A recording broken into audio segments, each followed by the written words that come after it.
And we are back. Couch Company Podcast. I'm John. With me, as always, Tyler. Ahoy! Matey. You like Chips Ahoy? Yeah, it's okay. Best mass-produced cookie? No, Oreo.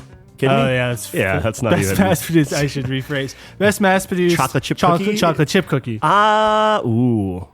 I'm trying to think of what the other options are. You know the Grandma brand? The big ones? Yeah. Yeah. They make a pretty good chocolate chip cookie. I agree, and they're probably better. I actually don't really like Chips Ahoy. You give me some milk or you put it in coffee, I think it's good. It's okay. I didn't make you coffee. Did you need coffee? Did you need coffee? No. All right, then I don't need coffee. Are you sure? Uh-huh. All right. So my take on Chips Ahoy, I think they're super mid. I can't even remember the last time I had one. Yeah. But like, why would you not just eat an Oreo is my question, right? So there are times, I'll give you for instance. Sure. Is this like a bullshit Eggo waffle, for instance? No. So like, okay. Let's say I have a friend named Schmeiler, and he goes to Sheetz because he's a fat ass, but also lazy. But the fat ass is like taking over up to a certain laziness factor. So Sheetz is as far as he'll go for like a snack. Okay, so I got to stop you here. Yeah, okay. So if you're talking about like a fatness rating Yeah. versus laziness rating, Uh-huh. do we think that if one category rises to a certain level, it actually inhibits the other category? Right? Because if you're uber lazy, Absolutely, yeah. like you said, you're not going to travel anywhere to eat anything, Yeah. which probably in my mind would help you out. It would if you didn't have a Sheetz 5 minutes in either direction. That's fair. Whenever you leave your parking lot. I think they do that on purpose Probably. because of the conversation we're having.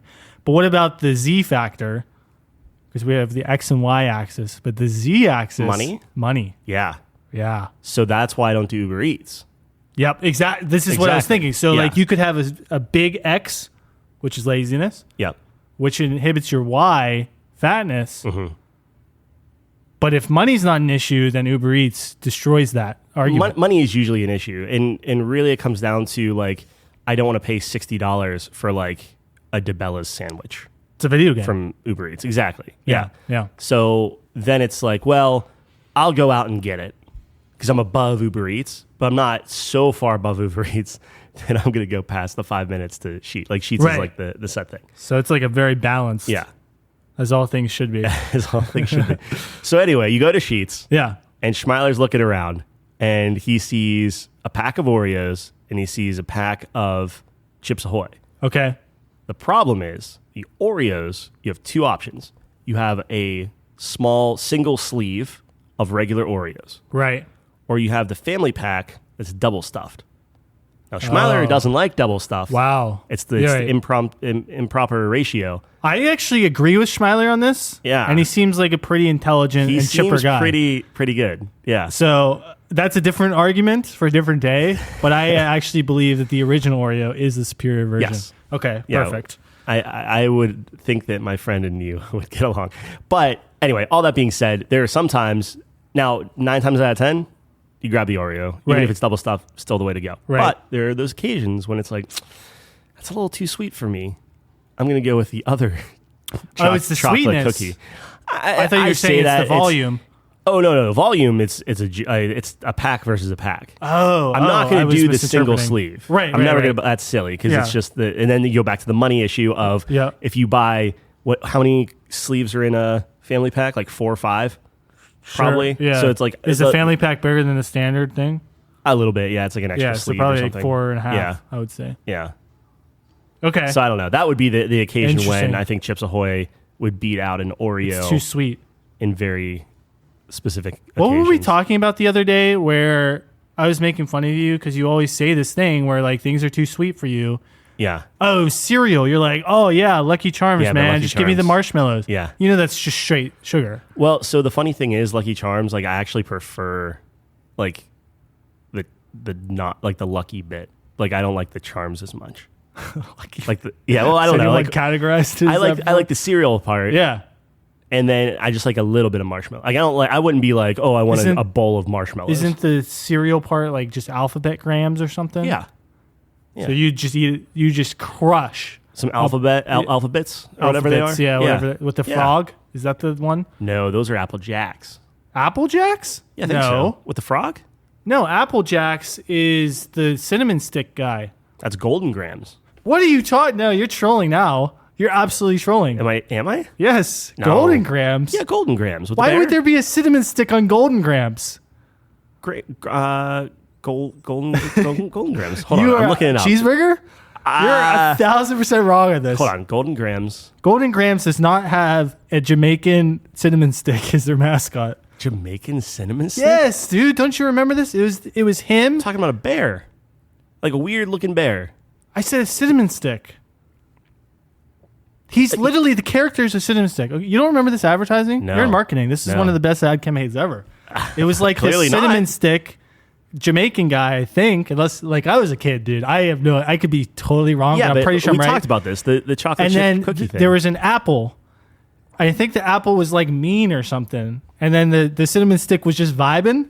And that was like the premise of all the commercials. And that's Apple Jacks? Yeah, that's Apple Jacks. Yes. Like, what are you talking about, before man? we look this up, the problem is all right, we're both probably right.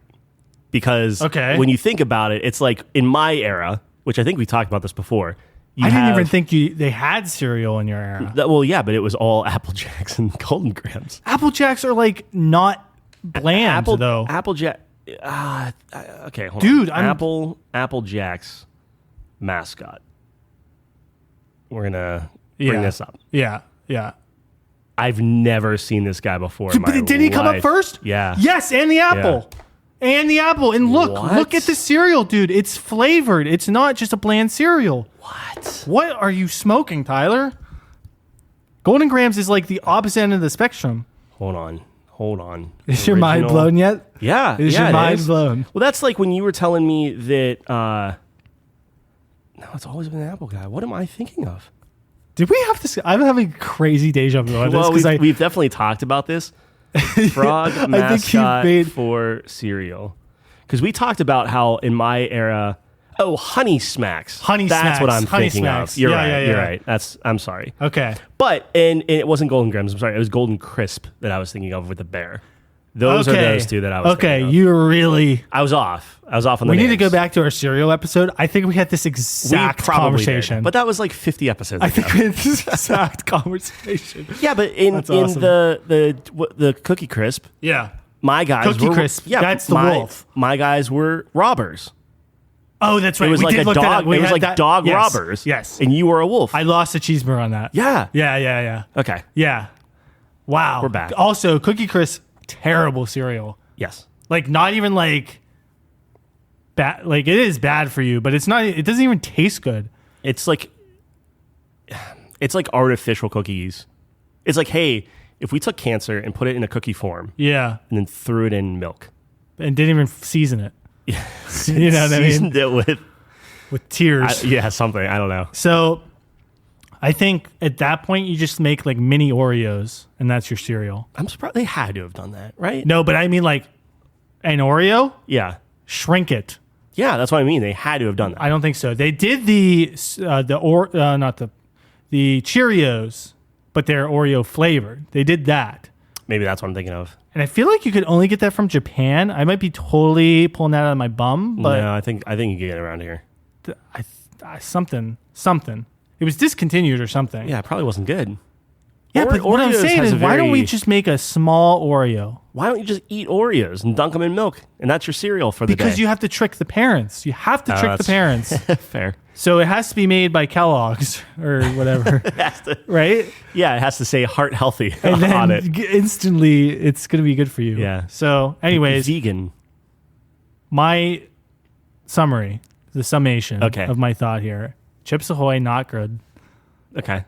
And get the Oreos instead. Now, what was interesting about your spiel there is I thought you were going in a different direction with the volume, and I run into this issue, and I'm curious if Schmeiler has a similar issue. Yeah. With chips.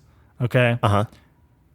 I fall in between sizes. So you have like the family bag, which is too much for one person. It's actually too much for Schmiler too. Right. Depending on the chip, 9 times out of 10 is too much. It's crazy. Yeah. But then like the individual bags are A, super cost inefficient, but B, not enough. So like you run into a big problem there. So it's like you could get multiple small bags, but that's, again, you're just throwing money away.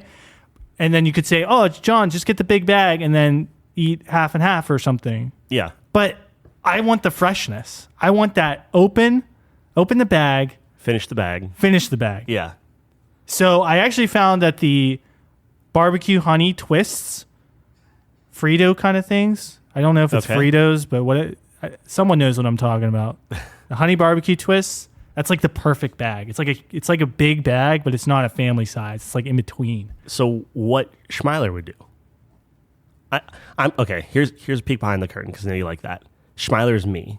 No, I don't know if you caught that. I know but Schmiler. Yeah, I know him though. Yeah, but he is me. Dude, I went to his wedding. It can't be you. He's me. He's me. All right, I gotta process. All that. right. So But- what I would do is I would go to Sam's Club and I would get the giant box of individual bags because then you get that variety and you get the Yeah. freshness. So it's like if you want like a hard hitting flavor, you get like barbecue and like too much barbecue, like that salt can really get to you, right? Like if it's too big, Right. But then you have the Doritos in there, you have the Cheetos in there, you have the What- Fritos in there. What's your favorite one?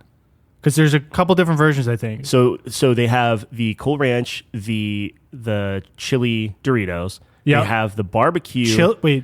Chili Doritos? Yeah, the purple bag. Oh yeah, So yeah. blue bag, purple bag for Doritos. They have Really? I Yeah. thought it was purple, dark red bag, spicy nacho. spicy nacho.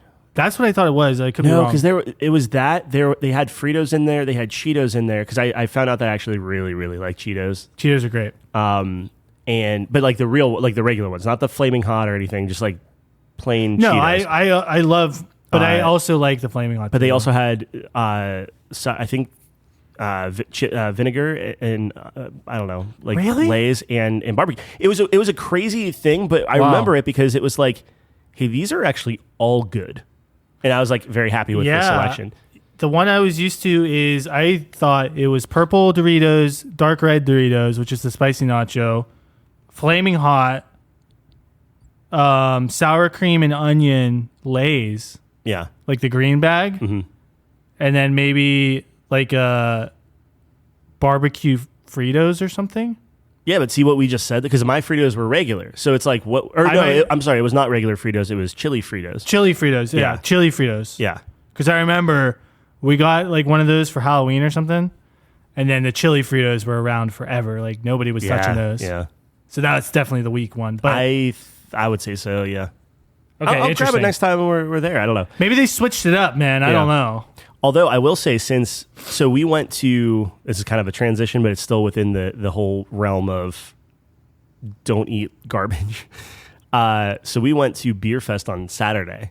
Yeah. Never been to one of those before. That's wild. That's $60 for Unlimited beer. unlimited beer. Yeah, I went last year. 200 vendors of, that's crazy. It gets wild too. There, I wrote down all the beers I liked. Would you like the list? Sure. My favorite one when I went last year was like they advertised it as the oldest Hefeweizen in the country or something. Yeah. I don't know if that's true, but it was very good. Well, I like 4 of them. That's it?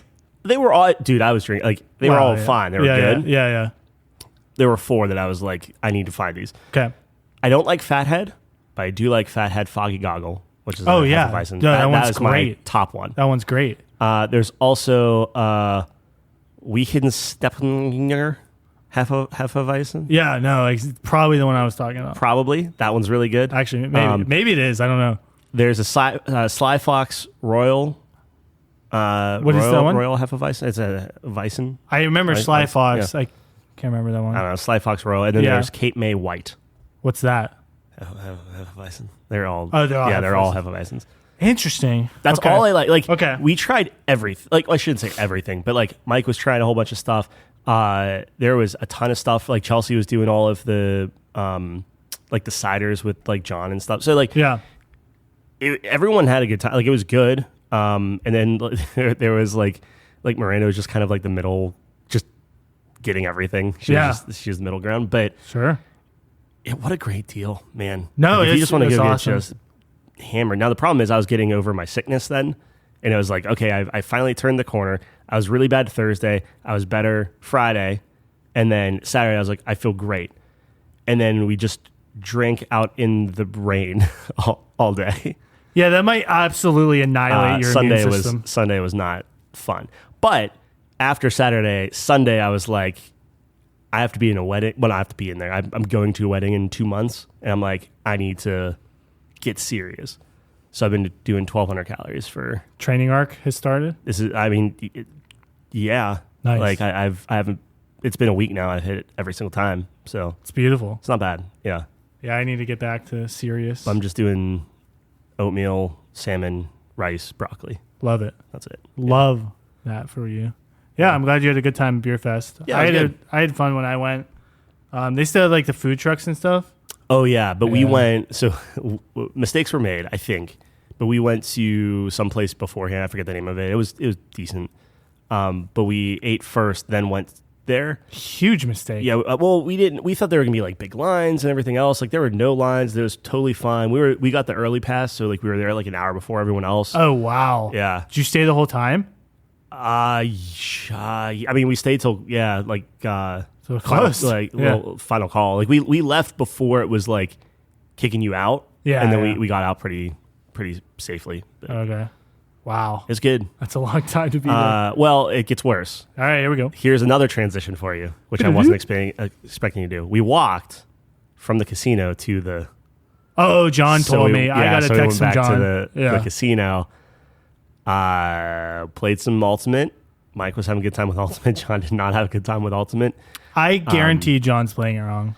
He tells me he plays the strategy, but I think he's not. Which is not to say like you can still get hammered in that game. Sure. Playing the basic strategy because obviously the house still has an edge. Yeah. Still getting unlucky. Ultimate Hold'em. I don't know if I said Hold'em. Ultimate Texas Hold'em. Yeah. It's like Texas Hold'em. Essentially, you're playing against the dealer. It's a pretty cool game. Sorry, did you have another point? No, Mike was having a good time. John was like, "Screw this."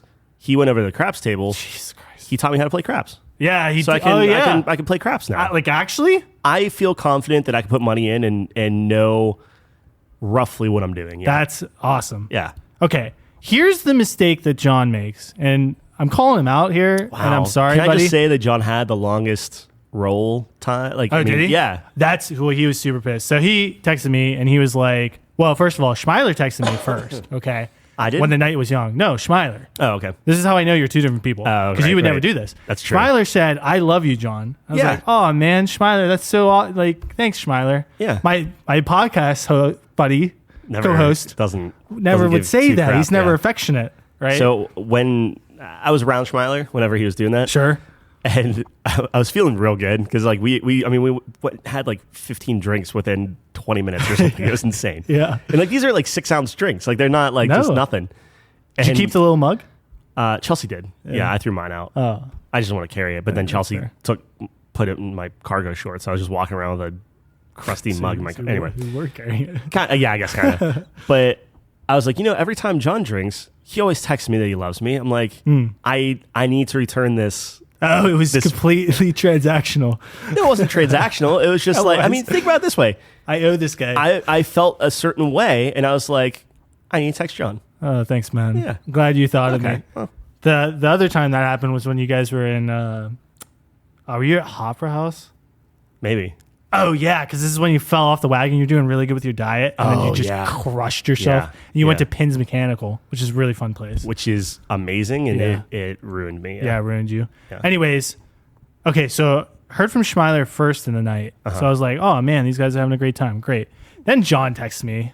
He's like, fuck Rivers. And I'm like, oh, no, here we go. So, like, when you're a gambler and someone says, fuck X Casino, there's a big message coming. Yeah. It's a big boy coming. So we call it in the industry. So anyways, he's telling me about Ultimate Texas Hold'em. He's like, this game sucks, blah, blah, blah. And then he's like, yeah, he was pretty much telling you what you just said. Mm-hmm. Went to craps. And then he taught you, which I was like, that's awesome. But here's the point. When you're playing Ultimate Texas Hold'em or craps, these are games that are very volatile, which means that you need to have a big stack, deep pockets, to be able to play that, to be safe. I mean, you can play it with like $100, Yeah. but the percentage that you're going to go bust is extremely high. So you got to pad that. Like if you're playing something like blackjack's an extremely low volatility game because you're winning one and losing on one unit most of the time. Of course, there's variations of that if like you double down or split, but a vast majority of the time you're winning or losing one unit. But if you notice in craps, I'm sure Jon had one bet out. Yep. And then he would put one bet behind that bet, maybe make another bet. So like you can be out there with like 6 units. Like if you're feeling crazy, it gets pretty insane. And then 1-7 comes, you're down 6 units. Right. Which if that's $10, which is what we usually play at, that's $60. Yep. If you're in for 200, you're like almost halfway. Which is why every time I was standing next to him, I mean, we were all feeling pretty good, but it was like, okay, I'm getting this. I was asking questions. I understood it. But he was pretty positive the whole time, right? Like he was just like, okay, that's all day. This doesn't matter. Like this is cool. Like whatever. Yeah. But like I just keep seeing like his chips go so down. that's what we refer to as copium. But then he'll have a he'll have a good like run or whatever, and it's like, oh, okay, like cool. And like he stayed alive. I mean, he was doing that for well over an hour. Yeah. I have to talk to him about it. I think what we have to do, because when I went with Devin, we were really successful when we were switching from the pass and don't pass. He was doing that. Oh, he was? Yeah. Okay, then he was just guessing wrong, I guess. Partly. I mean, I don't want to... I hope he wasn't doing it on my account, but he was like showing... He was like, okay, so if I do this here, here's how this works. And like, that was super helpful. Now, I hope that he wasn't just throwing away $10 just to show me stuff. No, because he could have won. Yeah. So... Nobody knows. It was pretty good. The only thing we didn't mess with is like the middle part of the board where it's like... I think I understood it where you can bet on it, and then like if someone rolls a snake eyes, like cool, it's like 35-1 or some insane thing. Yeah, 30-1, whatever. But it's like, okay, like the house edge and the middle bets are some of the worst in the entire casino, which is why you want to avoid it. But they're really exciting bets. So like when you're hammered, sometimes you just throw one on there, boxcars. Well, people were rolling sevens like literally every other roll. Yeah. And it started on the opposite end of the table, and everyone was taking their turn rolling, which I didn't know that's how that worked. That was something that kind of clicked with me of like, oh, okay, it's like a turn-based thing. Yeah. And Jon's just shit talking. This guy doesn't know how to roll. She doesn't know how to roll. Yeah. He doesn't know how to roll. And it was hilarious. It got all the way to he's like, now me, I trust myself. I'm good. He rolls twice. He rolls a 7, is out. The guy next to him rolls twice. And like he rolled it like he knew what he was doing. Rolled a 7. It's like, dude, this is all just luck. Like all the 100%. Trash talking, and it's just like, now it came all the way back around, and he was easily the longest of the night. So it's like, okay, well then, it was just it was funny. No, Jon, I love Jon. He's like stereotypical gambler, dude. Where it's like, well, I thought it was like an actual serious way of rolling. Like I thought, oh, if you put your dice this way, or if you throw it on this side, or you have to hit. Like I thought you had to like roll dice, and the dice had to land in sections. That's what I thought craps was. So when people were talking like, oh, do you even know how to roll dice? Or do you know how to do this? Or can you do that? And like, oh, this is like serious. It's all luck. Yes. So it's like that opened casinos. my eyes. Yeah. Welcome to casinos, dude. Like, okay, I love Jon, but he is a stereotypical gambler in the fact that like he'll complain about how people roll dice. He'll complain about like what people do in blackjack. Where from a mathematical perspective, it literally doesn't matter. Like it's all baked in. You know what I mean? All that, but like all that being said, and maybe it was just like he was explaining it like in a very specific way, but like I felt very educated by the end of the night, which awesome. I did not expect, given like we were drinking for 6 hours or whatever. Yeah. But no, he did a great job for me. Dude, I love going with Jon. He's a ton of fun, man. Yeah. But it was funny because he was going all the way around. And then whenever I actually realized that it doesn't matter how you roll it, like just get it across the board. You should watch me roll, dude. I roll like a drunken dolphin. Dude, the guy next to me was like would throw it and like spin around or something. Like every person is doing their own like special little. It's all what's it called? What do you mean? Superstition. Yeah, exactly. Yeah. Like people set the dice. Yeah. Now here's the thing that actually splits the gambling community, is like there's this thing called dice setting. So people claim to have an advantage in that game because they can manipulate the dice in a way that gives them a slight advantage, like by suppressing the amount of sevens they roll. I don't believe it because like the back wall has like the ridges on it. Yeah. So I honestly think you have to hit the black wall. Like that's a requirement. They weren't really. If you are consistently not hitting the back wall, right? Like you could get good enough at throwing dice where you could like kind of slide them or, you know, kind of flop them. You know, if you do like a really high roll, you could, and I believe, yeah, you could probably get good enough to where you had left sevens. Yeah. Because you're like affecting the rotation, maybe not doing it as much, right? And like you're looking at the axis, so that's what they claim to do. They set it in a particular way, where they keep it on the same axis, and that position of the dice, there's no combinations of sevens on that, right? It has to move to a different That's direction. what the older guy was doing. It looked like he was keeping them together and then like slid them and exactly. Yeah. So if you're sliding them or if you're not hitting the back wall consistently, they're gonna not count it eventually. So my theory on this is like you're hitting the back wall. I think that's going to affect it in such a way where it's going to be a random result. I don't think that anyone can do it consistently. Yeah. Like you'd have to be so insanely good. Maybe someone is. I don't believe it though. It sure didn't seem that way that night. I guarantee nobody there is. Yeah. Like if someone is that good to actually gain, it's like one guy somewhere in right. Like Korea. It is a handful of guys, and you have to consider that it has to be consistent too. Like you have to have a consistent advantage because if you have a couple bad nights, the house is going to gain the advantage again on you, right? Yep. So, oh man, I could talk about this forever, but it just makes me so mad because people who claim to be able to do that also make just horrific bets. Yeah. Like just super high house edge bets, and I'm like, you're throwing away EV at this point. But you're chasing the high of like hitting. No, they're saying that they're professionals though. Yeah. Like if you're just doing it for fun, yeah, fuck it, do whatever you want. Yeah. It's entertainment. But if you're saying, oh no, I'm a pro at this. Yeah. You're an idiot because obviously you're not even making the highest expected value bets on the board. Yep. All right, rant over. I mean, he and maybe it's just because he got the bad luck too, but he was like explaining like, well, if they roll a 7 before they actually get one of the like the big numbers. Yeah. And you're on the the don't pass or you're on the passing, then you get paid out. I'm like, oh, okay. So like there's a lot of like little stage stuff 1 sevens are good if you're on the pass, which is what people usually play. And then stage 2 is when you don't want it. Shout out to the freaking people running the table. Yeah. I'm like, how do you keep track? Like people are literally just throwing chips like at the same time. I'm like, how could you possibly know who goes where? And like, it's nuts. They're very good at their job, and there's a lot of terminology to learn too. So yeah, they'll just throw chips at you. They'll say high, low, which means snake eyes and sixes. Like there's all this shit. Yeah. And it's like crazy. Yeah, I think there's a lot more training that probably goes into the game, I'd have to imagine. Also, you'll see this, dude, where people will argue about payouts. And like they'll try to get more. They'll try to like. I mean, they gave John more for no reason. They fucked up. That's what he said. Yeah, they've done that to me as well. Like I always call them out on it. Obviously, if it is bad for me, but if it's like sometimes they don't take away my bet even though I lost. Yeah, those are the best. Well, I think that's what happened to. Well, yeah. I don't know. It was fun time. That's awesome. So now we can play craps and lose all our money. Yeah. I would rather play Ultimate Hold'em. Really? Yeah. You think it's more fun? I mean, I put 200 in, got 400 out.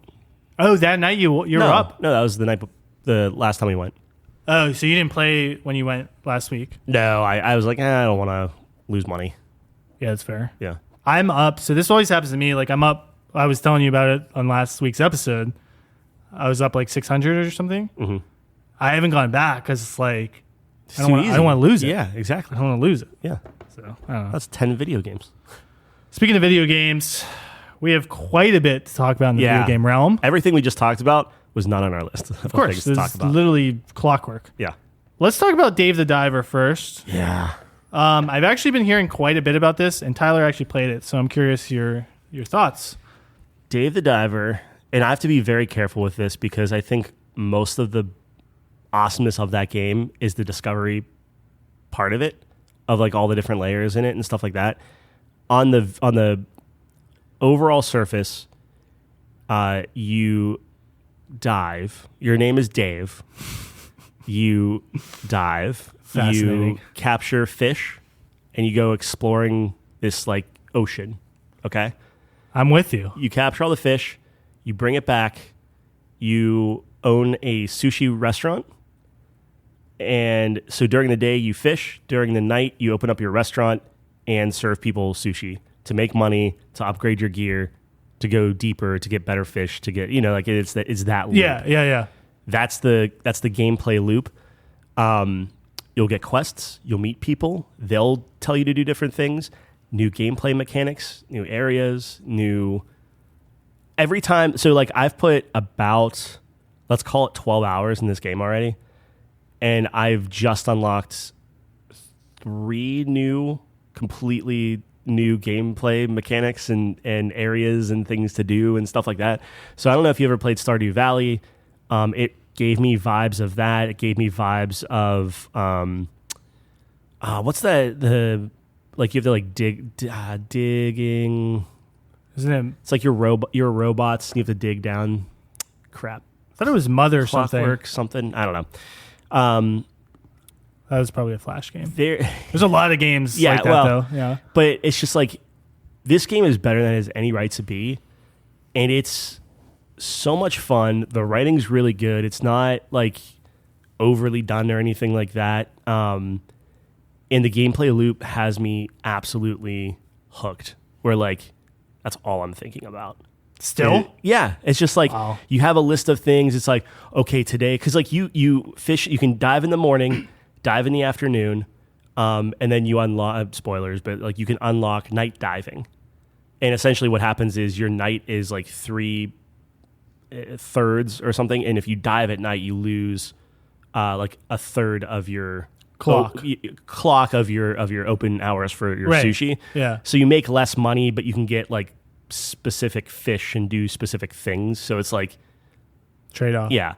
But like there's no real time issue with it. So like a lot of those things, like obviously you have oxygen supply, which you have to upgrade, and like you can go down and like the more oxygen you get, the longer you can stay down there and stuff. And you have to like, you can only carry so much fish. And like on the surface, it seems like, this is like done before, but they make such good choices where you never feel punished. It's not like an active time for like day and night, right? So it's just like, okay, you're going to dive in the morning. If you're down there for like 3 hours, like real time, that's fine. That takes as long as if you're there for 5 minutes and then come up to the surface. It's like, that's your morning dive, then your afternoon, then your night. So like everything that they've done so far has been very, very smart, and it feels really good. And it's like you have your diving sim, your sushi restaurant sim, which you can hire people to then go out and scavenge for stuff and run your restaurant. And then you have to meet other people where you can like, there's like farming, there's like, you can like grow your own, like it's insane how this opens up. You get a phone, like an actual phone that has like 1 million apps on it. And it's like you have your Instagram things that you have to worry about. You have collector things to worry about. There's a Pokemon aspect to it where it's like, gotta catch them all. And you have to get like rare fish cards by catching the fish. But you have to, if you hurt a fish and capture them, it's only a 2-star. If you kill a fish, it's a 1-star. But if you like net them and grab them, it's a 3-star. So it's like you have to like upgrade your gear and get certain things. Like you have like poison tipped arrows and sleeping arrows, and you can get like a sniper rifle if you wanted to. Like it's insane, the stuff you can do. I don't want to spoil anything, so I'm trying to be like cautious on like exactly but like you're asking me this game of the year, and I was like, I don't think it's game of the year, but it's worth it. Like the more I don't know how long, like how far I was in there whenever you asked me that.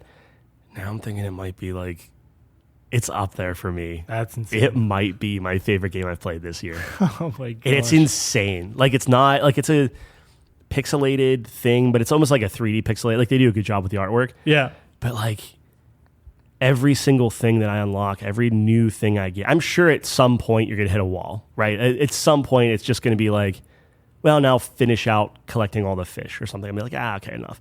But like every time I think I got it, I'm like about done with it, a new area opens up, and it gets bigger and deeper, and it's just like, it's crazy.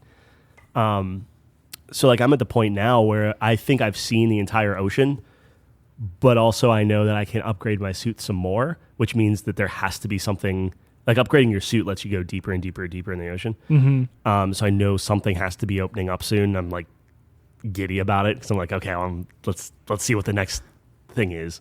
Yeah, no, I've been hearing really good things. It's crazy. It's so cool. It. There's just something about like these. I mean, it's an indie game, right? Yeah. I don't know what it is.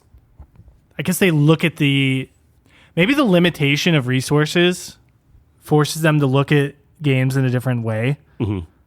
And like, it's just pure creativity or pure, like, I don't want to say efficiency, but like, refining mechanics. Yeah. Because you don't have the flashy cutscenes or.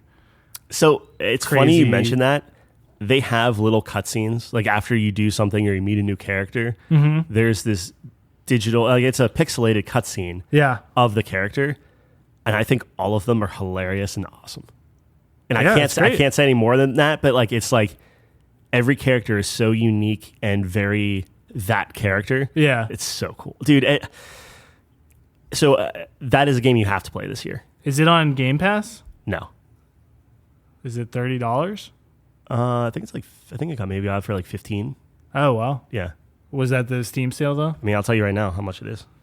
Whatever I paid for it, I know I should have paid more. For what you get out of this game, it's actually kind of nuts. Because you think about all these games of like, I paid $70 for this. Right. And meanwhile, this is the only game that I'm like constantly thinking about. I'm like, I need to play more of this and just to get lost in it. It's a perfect Steam Deck game. I don't know why it's not coming up, but no, people were raving about this game, so I think it's a 90 right now on. It's definitely a mighty guy. Yeah, on OpenCritic, but and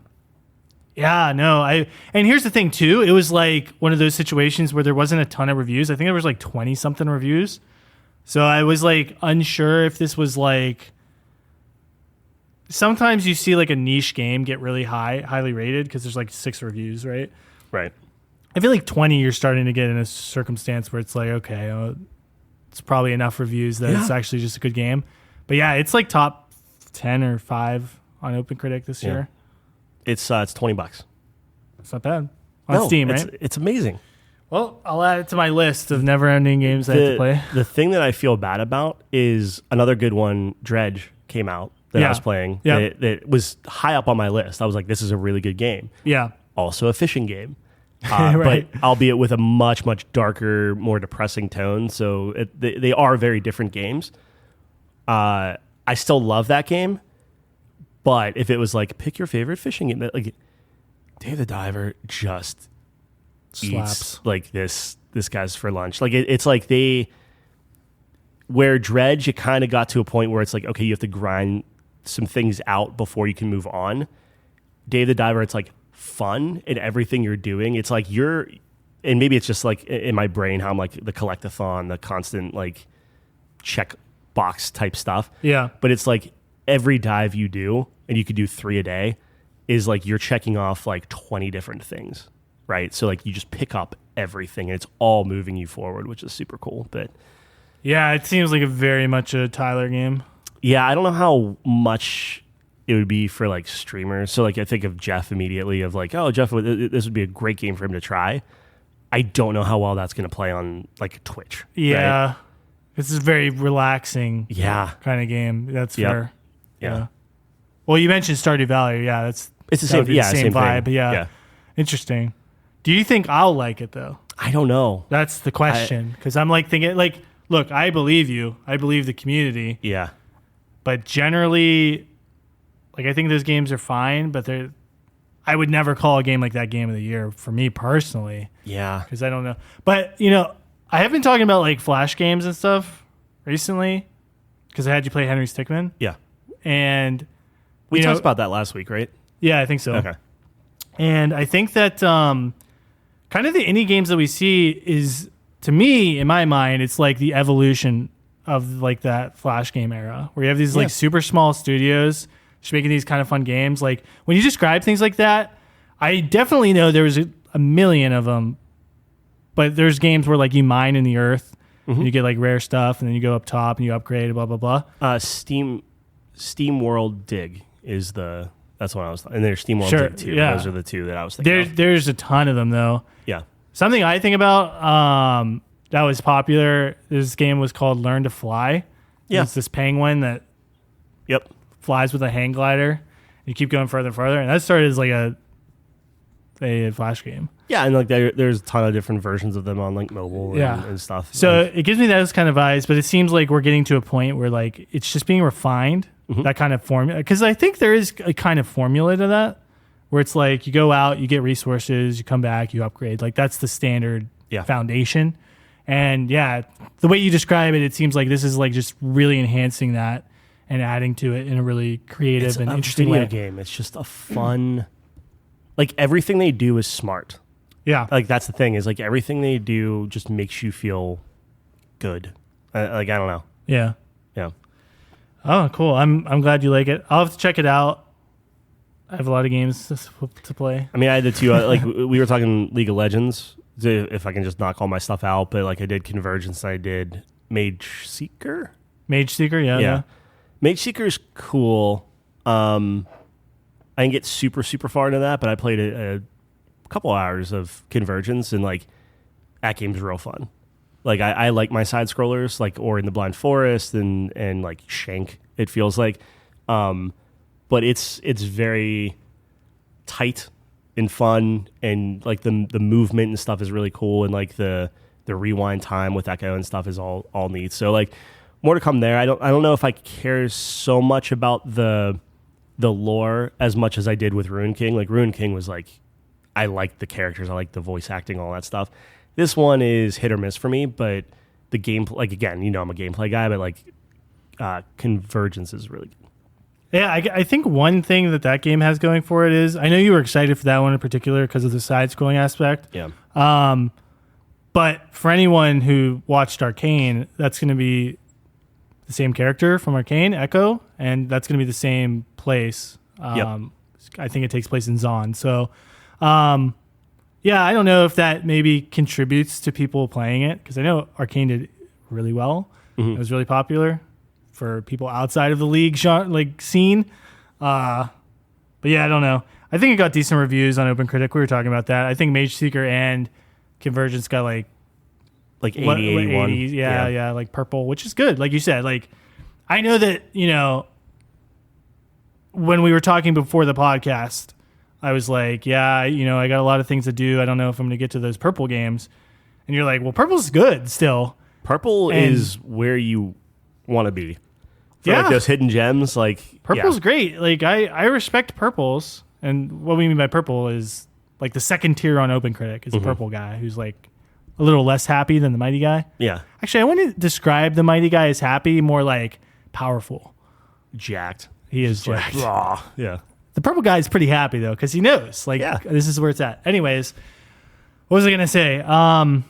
So like I mean, I know I poo-poo Tyler's rating of Diablo being at 80, but like 80 is still solid, right? Like, so I don't know. Maybe I have to readjust my mindset. But like this game this year, I guess it's a good transition. Like this year has been insane for games. One of the best years I can remember in recent history, where it's like, I would say there's at least like 5 Game of the Year contenders. Yeah. It's actually nuts. So, you know, it would be a great top 5 is like best year for video games. I thought we did that, didn't we? Or no, I think we did. We just picked a random year. We did. We looked at every game of the year by year, and I think we rated those. Yeah. But I'm talking about like look at the catalog of that year and which is the most stacked. Yeah. Yeah. Anyways, I forgot what I was gonna say.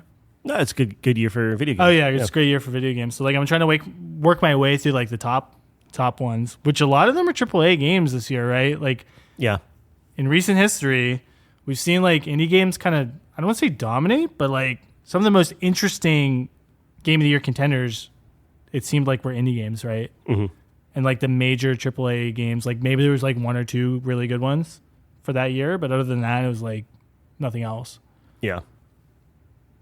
I mean, we talked about this, I think, before, but like, would you rather only be able to play red tier or like, what is it, 90 and above, I think, or 91 and above games? Yeah. Which are few and far between, but that's all you play during the year. Or would you only want to play purple tier, which is like 76 to 89 or something like that, and in like that area? And you're purple tier. I think I would rather be the purple tier. Yeah. Well, yeah, like you said, I think you get the hidden gems there. Yeah. And it seems like just you as a player, Yep. just get that excitement out of those like kind of games. Usually they're not like crazy deep, although Day of the Diver is very deep, literally and figuratively deep. And yeah, like it's one of those, like, it's just fun. Yeah. Like it's just like, this is a relaxing, you know, it's not Zelda where it's like there's a million things like Zelda. I probably will never finish that. I'll probably never go back to it. I don't even know, because it's just overwhelming. Like already I don't remember all the controls. I'm like, I don't want to, I have no idea what I was doing, you know, like before. So it's like those bigger games, those high tier games, like you have to stay on them and knock them out. Otherwise it's like, yeah, I don't know. That's kind of how I felt about Resident Evil though. Like it was just a throwback to like, this is just a video game. Yep. It's silly and fun. Resident Evil's great. And the mechanics are good, but I never felt like overwhelmed or anything. Like I think that's a fair point. Like, especially when you're looking at sequels, right? We've talked about how you have to improve. You have to make it bigger, better, things like that. And maybe that comes at the expense of making it a little bit too complicated. Although I haven't played the Zelda, so I don't know. Well, Zelda doesn't. Social media doesn't help. Where you see all these TikToks of people making like star destroyers and just nuking the planet or whatever. And it's just like, that's okay, crazy, like, dude. Yeah, it's. I wasn't. I think it was like they made like a TIE fighter or something. They're like flying around just killing people. Like, yeah, but it's like I'll never do that. Like I'll have two sticks together and hopefully I'll be able to like. See, that surprises me though, because like you love that creativity, like building things, but it's too clumsy on Nintendo. I hate 30 frames per second. So is that what it is? Yeah. And on a good day, like it definitely drops below 30. Yikes. Yeah. Well, I mean, like look how massive it is, dude. It's yeah. crazy. Oh, they can even run it on a Switch. It's incredible. Yeah. But it still feels like you're fighting the controls more than it's just effortless and smooth. Yeah.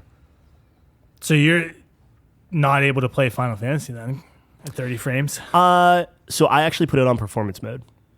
And I think it's largely fine, yeah. Maybe they patched it, but I know when I was playing it, dude, it would dip, especially depending on the area you're in. It would be like 40. Yeah. Oh no, it's like whenever I'm in like the town or whatever, like it definitely dipped. Yeah. But in my mind, it's like I'd rather have it dipping because like I need to play this game, right? Because like you really love it. Jeff liked it. Like we have to talk about it.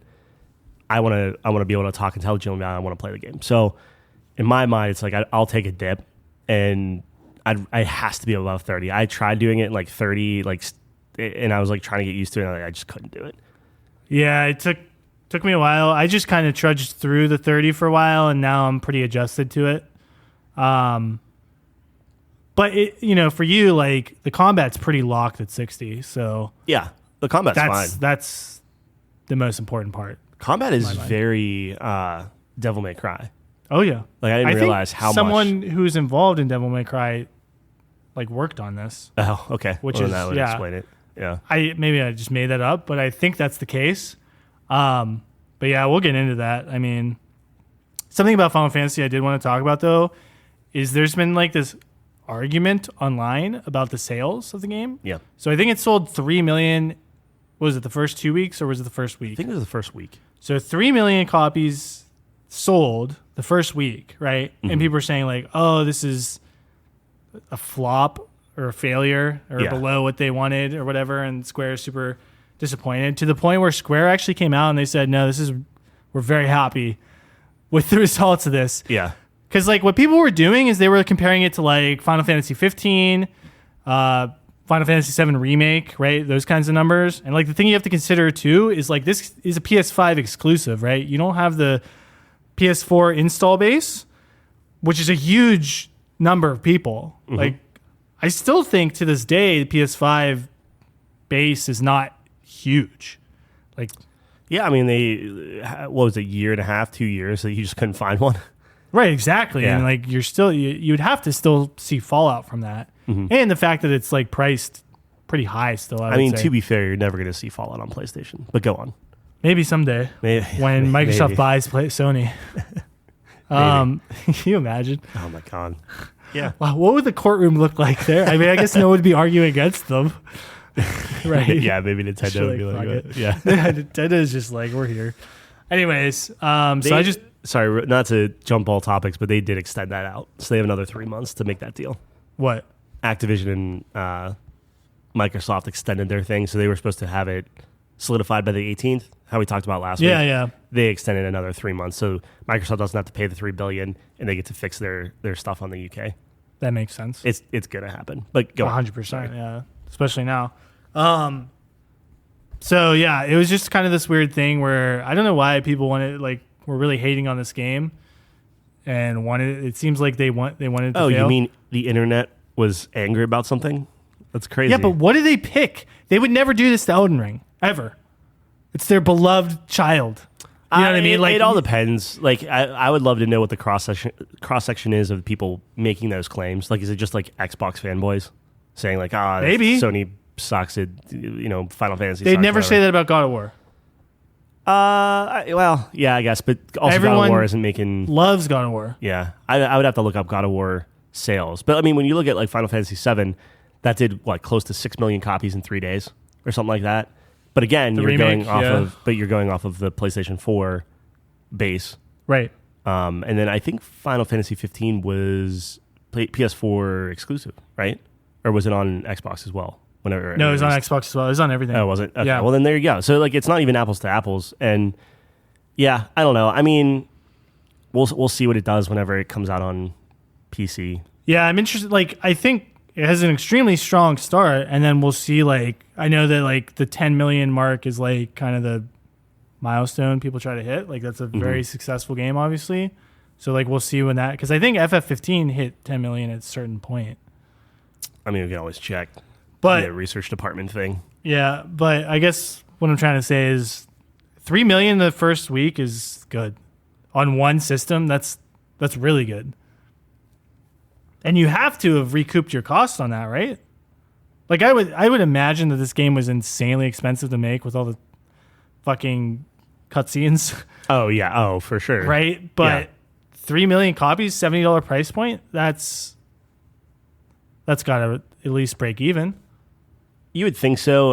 Like they're calling out stuff like, it was rated M, so you're cutting your audience that way. It's only on PS5, so you're cutting. Yeah, but think about your audience, dude.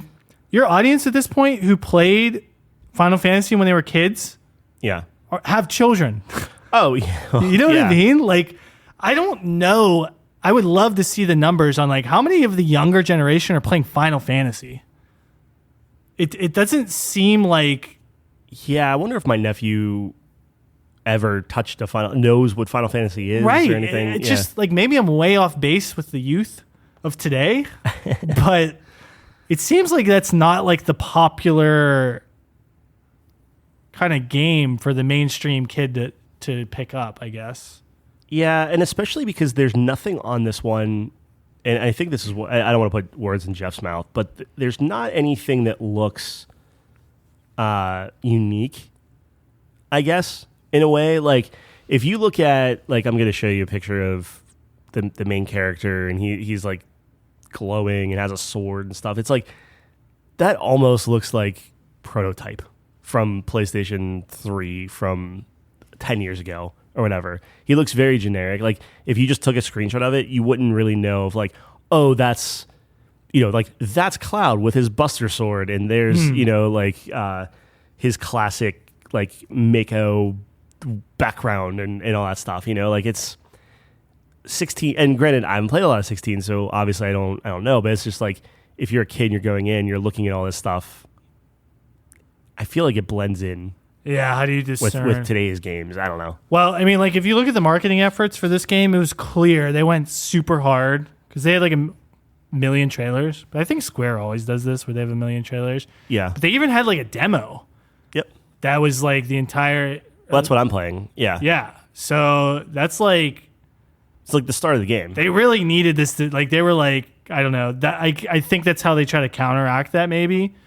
Where it's like, no, just try it. Like you literally have no reason not to try it. Yeah. And I guess they believe in themselves enough where it's like, no, it'll grab them. The thing that kills me with the demo is I couldn't turn off blur, which is also, I'm sure, killing me with like 30 frames. Because it's 30 frames. Well, if you say you have to blur. play it, then you should just buy it. Yeah, like deep down, I'm still kind of hoping that it's like they announce it for like PC like early next year or something. Right. After the Game of the Year, yeah. Game of the Year discussion. I'll get to it, man. Dave the Diver just has my number. Play Dave the Diver, man. I'm very happy for you. Do we want to... Sorry, did you want to talk any more about Final Fantasy 7 or 16? I know we're going to kind of do a segment on that. No, yeah, I want to save it. I just thought it was an interesting thing because I saw a lot of like videos and discussions about that, and it was just super strange. I was curious what you thought. I just think it's the internet being the internet. That's how I would view it. Yeah. Like, no one cares about sale. Like, I mean, I'm willing to bet they're going to do the same thing with Spider-Man? Starfield. Oh, Starfield. Yeah. I thought you like another exclusive. Yeah, I mean, Starfield's exclusive. Yeah, but they have PC. I mean, that's a, I guess. I just think that, like, if you're... then let me put it this way. I think the next game that we're going to hear, like shit posting about is going to be Starfield. Oh, yeah, 100%. 100%. Yeah.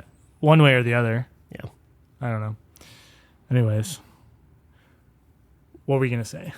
I was going to say, I mean, did we want to talk about upcoming games that we're going to play? I know we were going to kind of do that to the end, but I feel like that's like a let's do it. Transition. Let's do it. So currently I'm playing FF16. Yep. And I think I'm like 75% of the way through. So I plan to knock it out this weekend. You're mainlining it, right? Like you're just... Nah, I'm doing all the side quests. Oh, you are?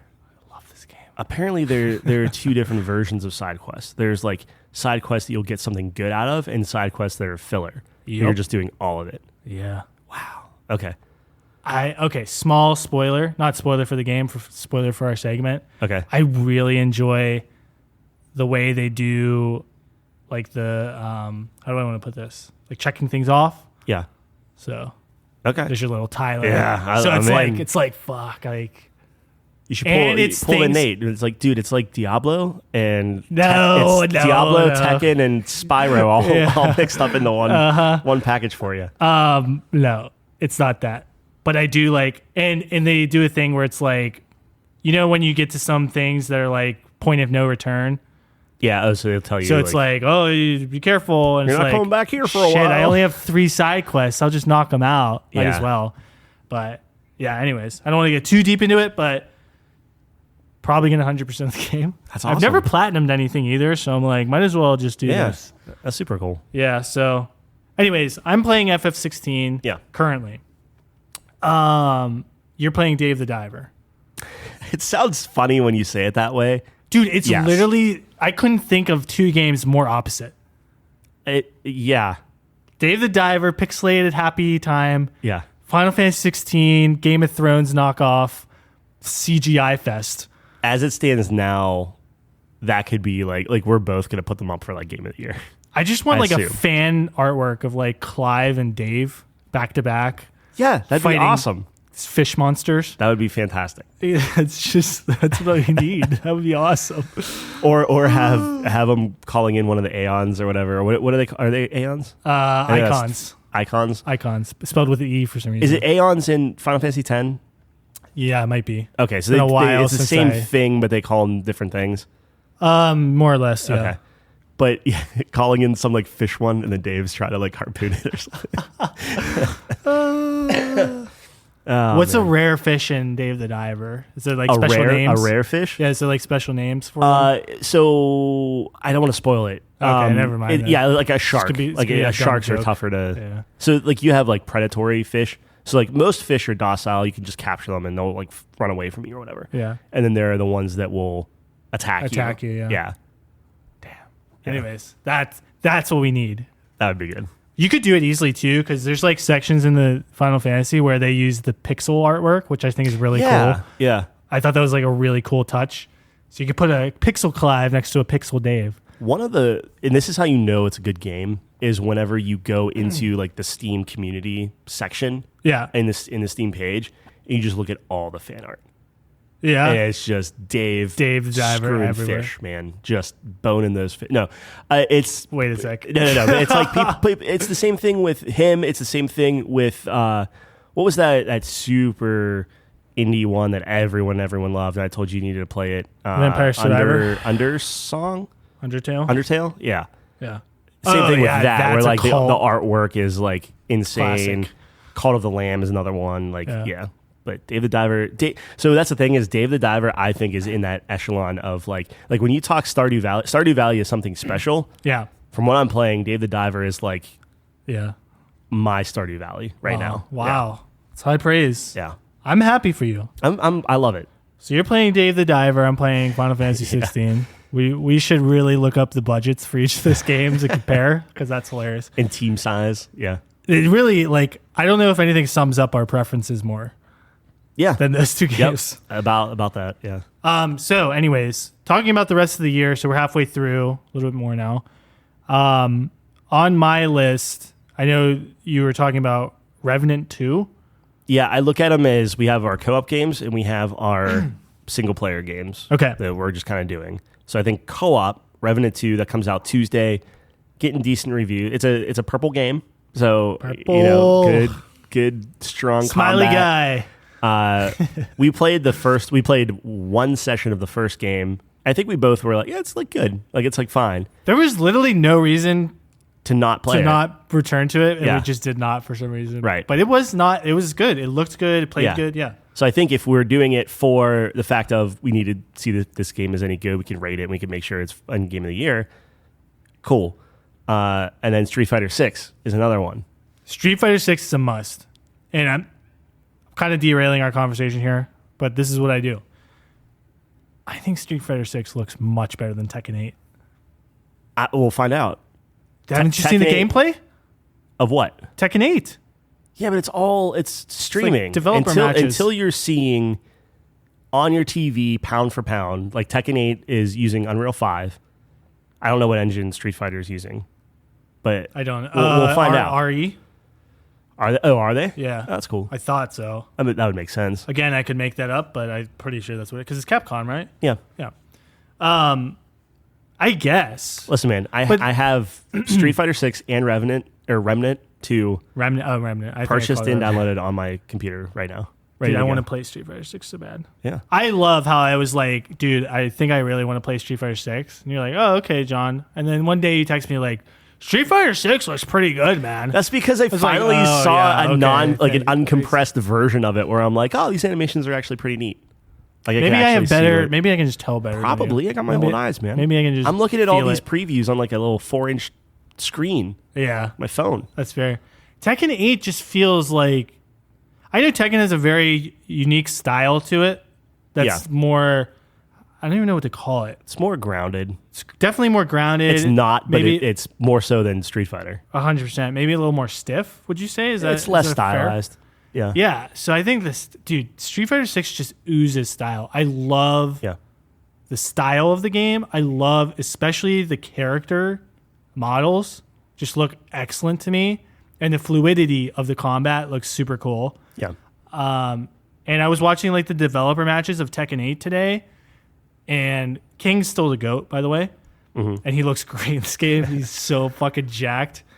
But they all just get thicker. Yeah. And it's the same thing with like Street Fighter. Like Ryu is just like this, just he's swollen muscle. Old man. Yeah. I don't know. It looks good, but I think Street Fighter 6 is just really good. Tekken was always about the cutscenes, and they got away from that. Yeah. So like if you look at like a Tekken 3, where like Tekken 3 you have it, and then they did like CGI cutscenes. By today's standards, the cutscenes don't look like that great, but at that time, it looked like a friggin' movie. It's like a Final Fantasy-esque. Exactly. Yeah. So like, whenever I play Tekken, I'm not doing it for necessarily the graphics, so to speak. Like, I'm looking at it for, I just want to get through this thing so I can watch the cutscenes. The problem is, because graphics have come such a long way, a lot of developers are using in-engine game stuff to make the cutscenes, and I don't think it's as strong as doing like a pre-rendered CGI. It's like Diablo, right? Like, yeah, all the cutscenes are like fine, but they're all in-engine until you get to the one at the very end where it's like, oh, this is where the budget came from, and like, this is amazing. That's what I'm looking for Tekken. They might have it, they might not. We'll see. That'll be interesting. Yeah. I think it's really cool. So do they have, maybe I don't know. So do they have English voice actors for everyone, or is everyone different? Because like some people were Japanese, and they were speaking Japanese, and then some people were speaking English, and they're like American, and then I think there was a girl who was French and the guy who was Italian. So do they have, like, is it different languages and you get the subtitles, or can you change it? That's how it is. I don't know if you can change it. I think it was Tekken 8 coming out, so I guess Tekken 7. They were just talking in their different languages. Yeah, and everyone can just I understand think that's everyone. Super cool. It's neat. Super cool. Yeah. I actually really games never do that. Yeah, and I think that's super neat. Yeah. Anyways, you have what's her face back from the dead. I don't even know the lore. Makes me want to get into the lore though. Probably June. Yeah. Jin's mom. Oh, King's the best. King's I'm great. Just gonna play King. King 2. Let's be fair. The original King died. He was killed by Ogre. He's a dude. God he's just War. a wrestler, right? Yeah. But like when he's doing his thing, he's like making jaguar noises. Yeah. Well, that's his shtick. But how does he do that? It's like sounds like a tiger. Buddy, I don't know. Does he have a little voice box? Yeah, that was just to set him apart in like Tekken, and they just kind of continue. The thing. That's awesome. Anyways, I'm kind of interested. Would you? Okay, this is the last thing I'll say. Would you? I don't know anything about fighting games, but would you say it's fair to say that Tekken's the most technical fighting game? Oh. Versus a Street Fighter? I am not qualified to answer that question, and I don't want the flame in the heat that actual fighting game people would.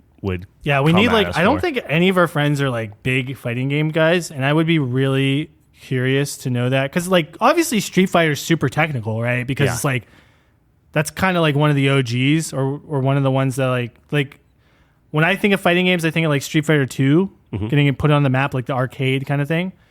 But Tekken always seems super complex and technical. Tekken, so I don't. And know I'm if that's a biased, fair right? statement. So I did not play a lot of Street Fighter.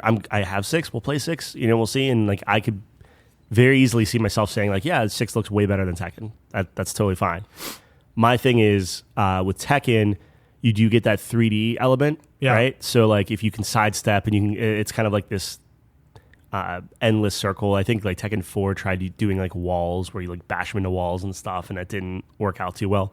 So you kind of had this like infinity circle that you could just keep sidestepping around them. They have a lot of throws. So like as you're doing the different throws, you can like break a throw and like throw them instead and stuff. And like I think in 7 they introduced like the finishers and things, which then Street Fighter has too. And I don't know. I mean, do I think it's more technical than like a Street Fighter? Probably not. Like I'm sure there's just as much, skill and strategy and things like that. Same with like Mortal Kombat, right? Yeah. Like you have all that stuff in there too. That like I would feel like Mortal Kombat's less technical than the other two. You would think, but then you watch people play the game, and it's like holy, like they're just on another level of. Oh, 100%. I mean, it's.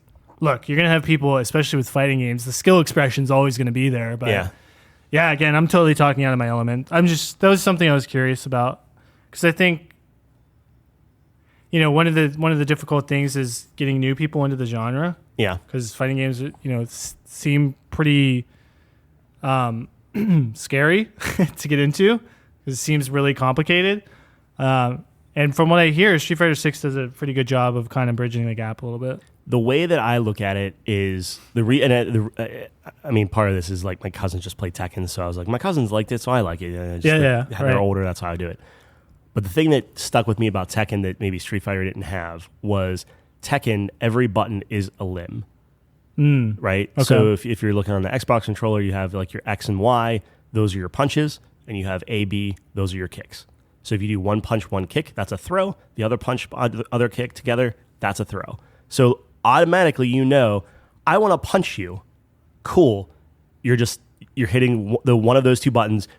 Every single character are just going to throw their fists around. Right. My understanding is with Street Fighter, you have like your light attack, your heavy attack, at least back then. So like my head couldn't necessarily wrap around that because different characters would do a different light attack or heavy attack, and it didn't translate my mind as easily, which is why I gravitated more to Tekken, because it mapped better, and I could generally say, I want to kick you. I'm just going to keep hitting X. No matter what character I have, I know if I hit X, I'm kicking you. Right. And it just connected with me. That's all. No, I think that makes a lot of sense. But anyways, that was a lot. I totally add Mortal Kombat to the list, because that's another fighting game that we'll have to play together. Man, are we going to be playing 3 fighting games this year? Is Tekken 8 coming out this year? It's supposed to. Wow. That's a shocker. Yeah, some Mortal Kombat, which looks I thought that looked fantastic. But can you imagine Tekken, Street Fighter, and Mortal Kombat all coming out the same year? Like, when you're talking about the games that are actually like launched, like, that's insane. This year is unbelievably Baldur's stacked. Gate is around the corner. And the hype is building for this game, Tyler. Dude, it is getting crazy. Diablo is the best marketing for Baldur's Gate. Like the memes of people being like, okay, and then Diablo, you see the sorcerer do his kind of teleport. It's a new one. It's kind of weird. I'm gonna go ahead and hit the teleport. It like blanks out the screen, and then Baldur's Gate just comes up. He's like, okay, and it teleports you into Baldur's Gate. Enjoy that game. So it's just like, okay. Oh man. Yeah. Dude, the hype mounting for Baldur's Gate 3 is insane. It looks cool.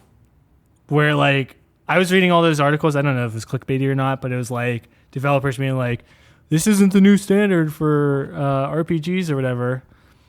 Oh, like trying to head it off the past. Like, we can't do this. Yeah, like this is they had a lot of time and blah blah blah. I was like, yeah, this might be really good.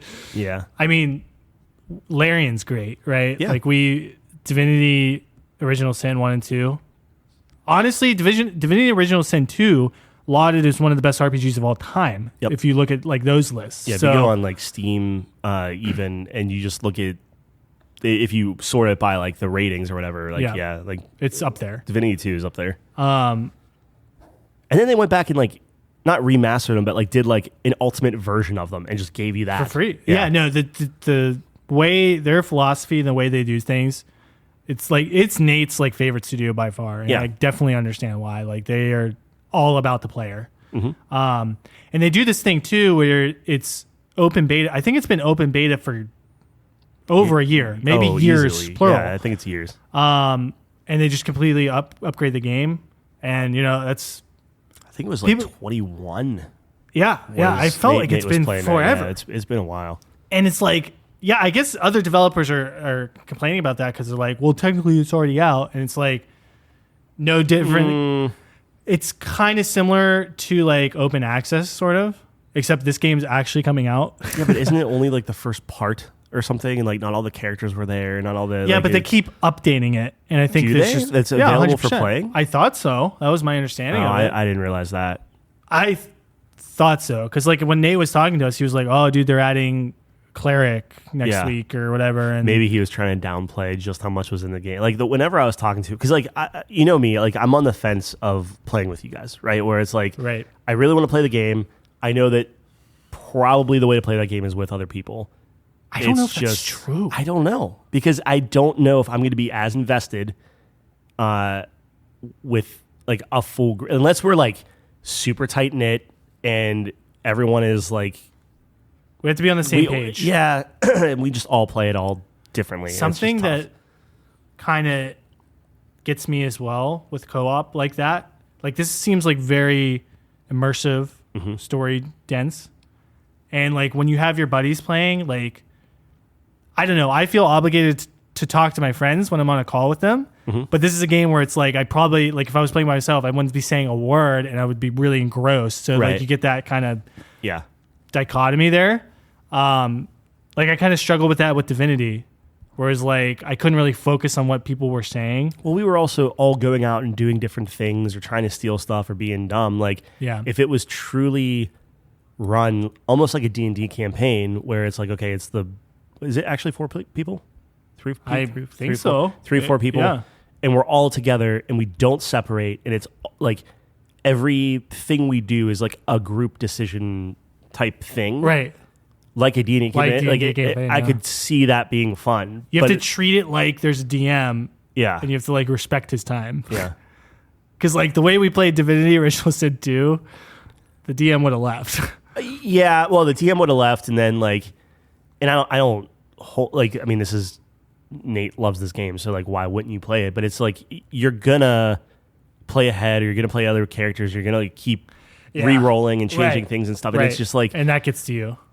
It gets to like we're not experiencing it at the same time, which again is fine. But like, I don't care who you are. Like, after you play something so many times, like you're gonna blow through something, or you're gonna know something's gonna happen, so you're gonna subconsciously prep for it or do stuff. So it's just like I don't know. Like we're just at different points of that game where it's just like, do I want to play it? Yes. I just don't know if it's like a 4-player co-op thing for me, or if it's just like a hunker down and it's just like a RPG where you're controlling all the characters. I don't know. Yeah. Well, I mean, like I want to play with you guys. Like I enjoy playing with you guys. I think it's something we could all do together. I think that'd be cool. Like I could literally make Thok. Like that's awesome. Super appealing to me. Yeah. Like that's super cool, but I don't know. Yeah, we'll have to see. Can you imagine you making Milo and we just like, I guarantee I won't be able to make Milo. You don't think? You cannot make a kid in that. I would be shocked if you could make a child in that game. That would be super That cool, would be though. game of the year. How cool would that be? That'd be game of the year. Yeah. That'd be fucking crazy, That'd be dude. really cool. You know it's going to come down to me, and I hope they can do this. You have to test the voice actors out. Yeah. Because if you only get a certain number, and this is what I hated about Diablo 4, was I didn't know the voice before I went in. Mm-hmm. Because if I know what voice I'm working with, I can now tailor my character to how I think that voice sounds. Yeah. Luckily, the rogue's pretty spot on to what you think. Yeah, I mean, the voice acting is really good in there. No, but yeah, 100%. Yeah. I made a necromancer for... Well, sorry. Do we... I mean, we can keep going. Like Baldur's Gate 3, Starfield, which is... Dude, there are some insane games. And then Spider-Man, which... Yep. Spider-Man 2 is going to be really good. I keep dismissing Spider-Man. Same. And I keep forgetting that I have a PlayStation, and it is my duty you have to play Spider-Man. Yeah, exactly. Yeah, I have to play it just because like my PlayStation sits there so long without being touched. I'm like, okay, got to get the juice in while it's good, you know? Yeah. Like, I'm really happy that I've been crushing Final Fantasy. There's just not enough time. That's what I'm saying. Yeah. I don't have time. So like with your argument about the purples versus the mighties, yeah, I don't have time for the purples, man. I need to see what these mighty guys are about because there's like 20 of them this year. But they're all coming out in like clumps. So that's the thing is like you finish Final Fantasy this weekend, right? Yeah. Then like we could knock out Remnant, I think, in probably a week. Probably. Or at least know what our rating is of it, you know? Initially, that was my plan to like, okay, now I'll jump into Street Fighter since that's been out. Or Street Fighter. If you'd rather play Street Fighter, have Street Fighter 2. Like, whatever. Street Fighter 2? Yeah, Street Fighter 2. Street Fighter also. Yeah. Yeah. I don't know. But is there anything else we're forgetting? I mean, there's tons of stuff. Like, remember when Hogwarts came out this year and you just forgot that was a game? Yeah, I always forget that that's a game. I can check it real quick. Let me check my Notion. Other games we're going to play. Yeah, I think we hit them all, but that's an insane list. And we're not even accounting for any other potential sleeper gems that will come out. Yeah. Like the indie games. You know what I mean? So that it's just like insane. I beat Storyteller. That was another thing is I got 100% on that. Yeah. Everyone should check out Storyteller if you can get it for like... That's like a $10 game. I think that's a clever game. I think that's definitely in my top 10 this year just because of how clever it was. But, well, you know, man, I don't even know about that. Like, there's so many games. Yeah, dude, look at this. Dead Space, Hogwarts. I played Octopath. You didn't. Star Wars. I played a Yeah, you played a chunk. Yeah. Resident Evil. And then you were talking about Dredge. Tears of the Kingdom. Mm-hmm. Right? And then all the games that we met. Like, you know what I mean? Like, that's already what? Like five or so that are... Dead Island 2 came out this year. We have both of the League of Legends games that you got to play still. Dude, oh my God. Bolt Gun came out. Halls of Torment came out. Dude, is Space Marine coming out this year? What is it? Space Marine 2? Yes. I hope to God it's Is it? not. I hope it's not. I'll check it right now. Because that would be another game we have to play. Was Bolt Gun any good? Did you finish that? So No, it's not. Okay. I'm gonna Not bad, but yeah, Space Marine 2 initial release date is 2023 as of right now. They don't have an actual date that could get pushed, dude. but so Bolt Gun is good. Okay. But have you played Doom? Like, yeah, Doom's really good. Right. It's tough to go back to, like, if you like those like retro shooters and you're that guy, sure, pick up Bolt Gun. Yeah, it's good. I liked Bolt Gun. I refunded Bolt Gun because Doom Eternal it's just better. It's better. It looks better. It plays better. It's more like there's more to do. There's more like, I don't know. That's fair. And my brother-in-law is probably cringing right now if you were to hear it. But is he a big Bolt Gun guy? Hey, you get Bolt Gun? You playing Bolt Gun? It's like, yeah, man, I got it. We'll see. I finally got around to playing it. It's like, it's cool. Does he like Doom? He must love Doom. He liked Doom, yeah. But he loved Doom. Well, he really likes Warhammer. Oh, so gotcha. You need that Warhammer and retro, and it's like, it's cool. I get it. Completely. Doom Eternal is just That's me so good. with any MMO. Yeah. I need the universe. I need to care. Like the Star Wars MMO, done. Yeah. I'm in. Yep. If there was a Warhammer MMO, I'm sure I'd be in there too. That actually sounds really sick. I'm sure there will be at some point. That would be really difficult to pull off. Yeah. Well, I guess they did. What was it called? The Tom Clancy one. MMO? Yeah. Blanking because it was a shooter. Wasn't it Tom Clancy? There's two of them. Mag. There's two of them. No, it's an MMO. I swear. I don't know. What was it called? What was it called? Tom Clancy MMO. I thought it was Tom Clancy. Maybe it wasn't. Maybe it's just a shooter. PlanetSide? No. What? PlanetSide's an MMO shooter. Is it technically an MMO? Yeah. See, MMO.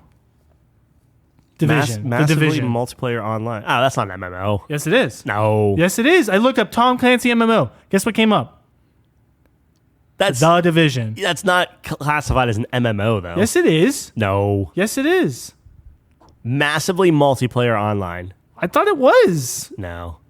Genres: open world, third person shooter, massively multiplayer online role playing game. Google. What? Okay. Hold on. Dude, yes, how is it not?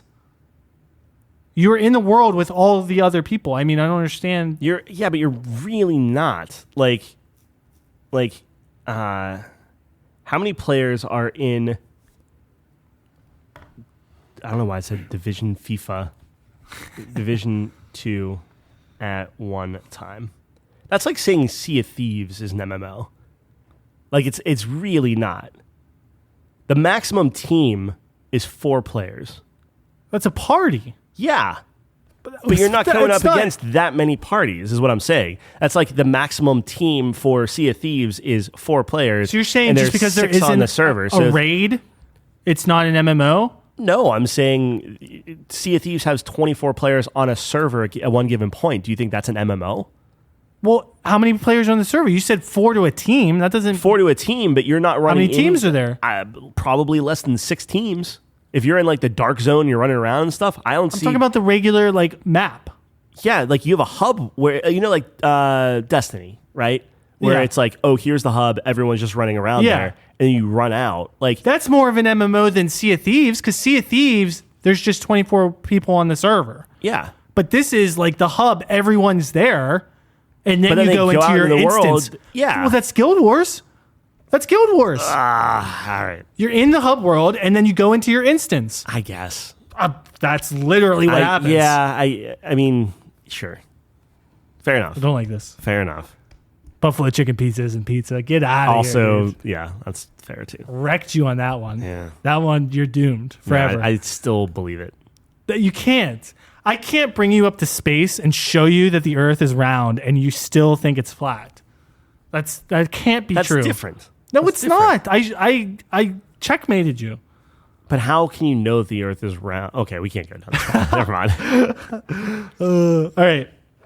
So this is the games we're playing. It's going to be a challenge. It's gonna be a lot. So my whole thing is I really want to play Remnant. Okay, let's play Remnant for like an hour, refund it, then play Street Fighter 6 because that's a good game. We can, but also Remnant's $40. Green Man Gaming, you fucking Green Man. Do you want to spend $10? I'll let you know. Let me think about it. All right. Let me think about it. I have both. So if you want to do Street Fighter first, let's do Street Fighter. No, you want to do Remnant. I have them both installed. Who cares? Well, you just said I want to do Remnant. I am looking forward to Remnant more than Street Fighter. Do you think I'm going to be better at Street Fighter than you? Okay, we'll do Street Fighter. Oh, just kidding. That no, was I'm such going to a bait. just pound you into the that ground. Was such a bait. You will. I am so bad. The last Street Fighter game, is the last fighting game I played. Like seriously. Yeah. Soul Calibur 2. Great. I'm doomed. No, Soul Calibur is closer to Street Fighter than it is Tekken, I think. Even though Tekken and Soul Calibur they need are to come out with combined. a good Soul, because that like yours was Tekken. I loved Soul Calibur. Heihachi was in Soul Calibur. Which one? That's a good question. 4? I stopped after 3. I played like 2 and 3. I think Heihachi was in there. It's the same time like Yoda and Vader were in there. In Soul Calibur? Yeah. Why are fighting games so weird? Oh, dude, they had freaking so what's his crazy. face from Walking Dead with the Lucille In MK? bat or whatever Or Soul Calibur? in Tekken. Oh, in Tekken? Yeah. Oh, that's right. Yeah, they that's brought right. the Street Fighter guy into Tekken. They brought like Are they just all trying to be Smash or what? hey, dude, I don't know. The freaking the Street Fighter guy not Zengi. I forget his name now. Anyway, one The of wrestler guy? No, that's Zangief. The dude with like the balls on his is like a ball necklace. Oh, the old guy? Yeah. Who spits fire and shit? Oh, I don't know. Okay. I think I know who you're I talking think about. it's Street Fighter that was doing that. Anyway. Yeah. But like he killed. Dalsum? No. Okay. I gotta look it up now. Research I gotta look it up now. department. Tekken 7 I thought. Street Fighter. Because they did like Street Fighter X Tekken X and all that stuff. I didn't know that they did crossovers. That's actually kind of crazy. Yeah. Well, I'd love to see what this Google search is, by the way. Street Fighter character with balls on his chest. Tekken. Tekken 7 Street Fighter. Let's call it just cameo. Yeah. That makes sense. There we go. And that's safe. I can't think of. Oh, Akuma. I couldn't think of his name. Akuma. Let me see a picture. Kuma is a. It's bear in Japanese. Yeah. Well, he's a bear. So this is really? Akuma. A bear. Yeah. No. This is Akuma from Street Fighter. Yeah. He killed Heihachi's like wife or something. What? Yeah. So it's that's canon. Yes, that's how they got him into it. Was like he was from the beginning. It wasn't like a DLC character. It was like he came in. This is a major canon story arc. Like Heihachi loved one person, and this guy comes in and murders her. Anyway, dude. Tekken's wild. Wait, but there's also Kuma, which is an actual grizzly bear. Oh yeah, in Tekken. In Tekken, yeah. Who loves Panda, which is a different costume, and then they're different characters. So Kuma, whenever you win as Kuma, the cutscene is always him trying to woo Panda. So in like, I'm making this up, but like Tekken 3, you see Panda and Ling Xiaoyu, who's like this just like schoolgirl or whatever. Yeah. Panda's her pet, right? Yeah. And massive panda bear. Right. They're just walking down and stuff.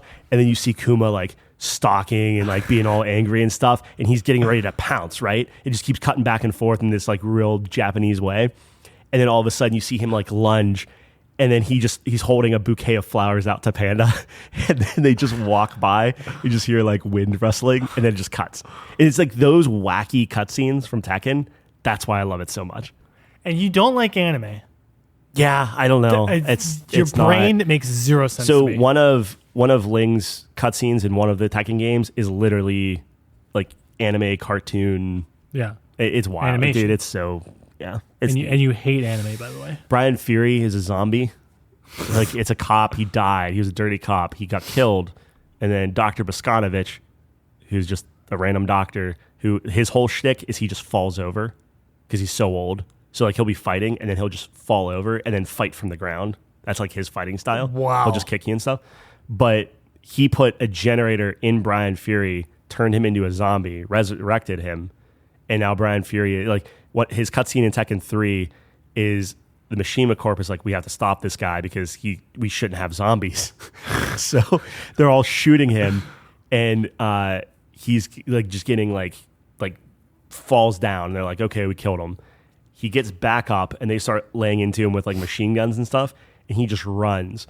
A tank rolls down like a street, shoots a shell at him, explodes. You see him run through the fire, jump onto the tank, rip the top of like this Abrams tank off, and then throw it onto the army that explodes that were shooting him. Wow, that's 10 out of 10. That's Tekken. It's so stupid. I love when you go deep into your Tekken lore, dude. But it's just the best. So stupid, and every little every character is just like has its own interactive. Yeah, like Paul and Law are all like. That's what I actually. Well, there's 2 points here. One, I have a perfect segue, so I'm not going to get too far away from this.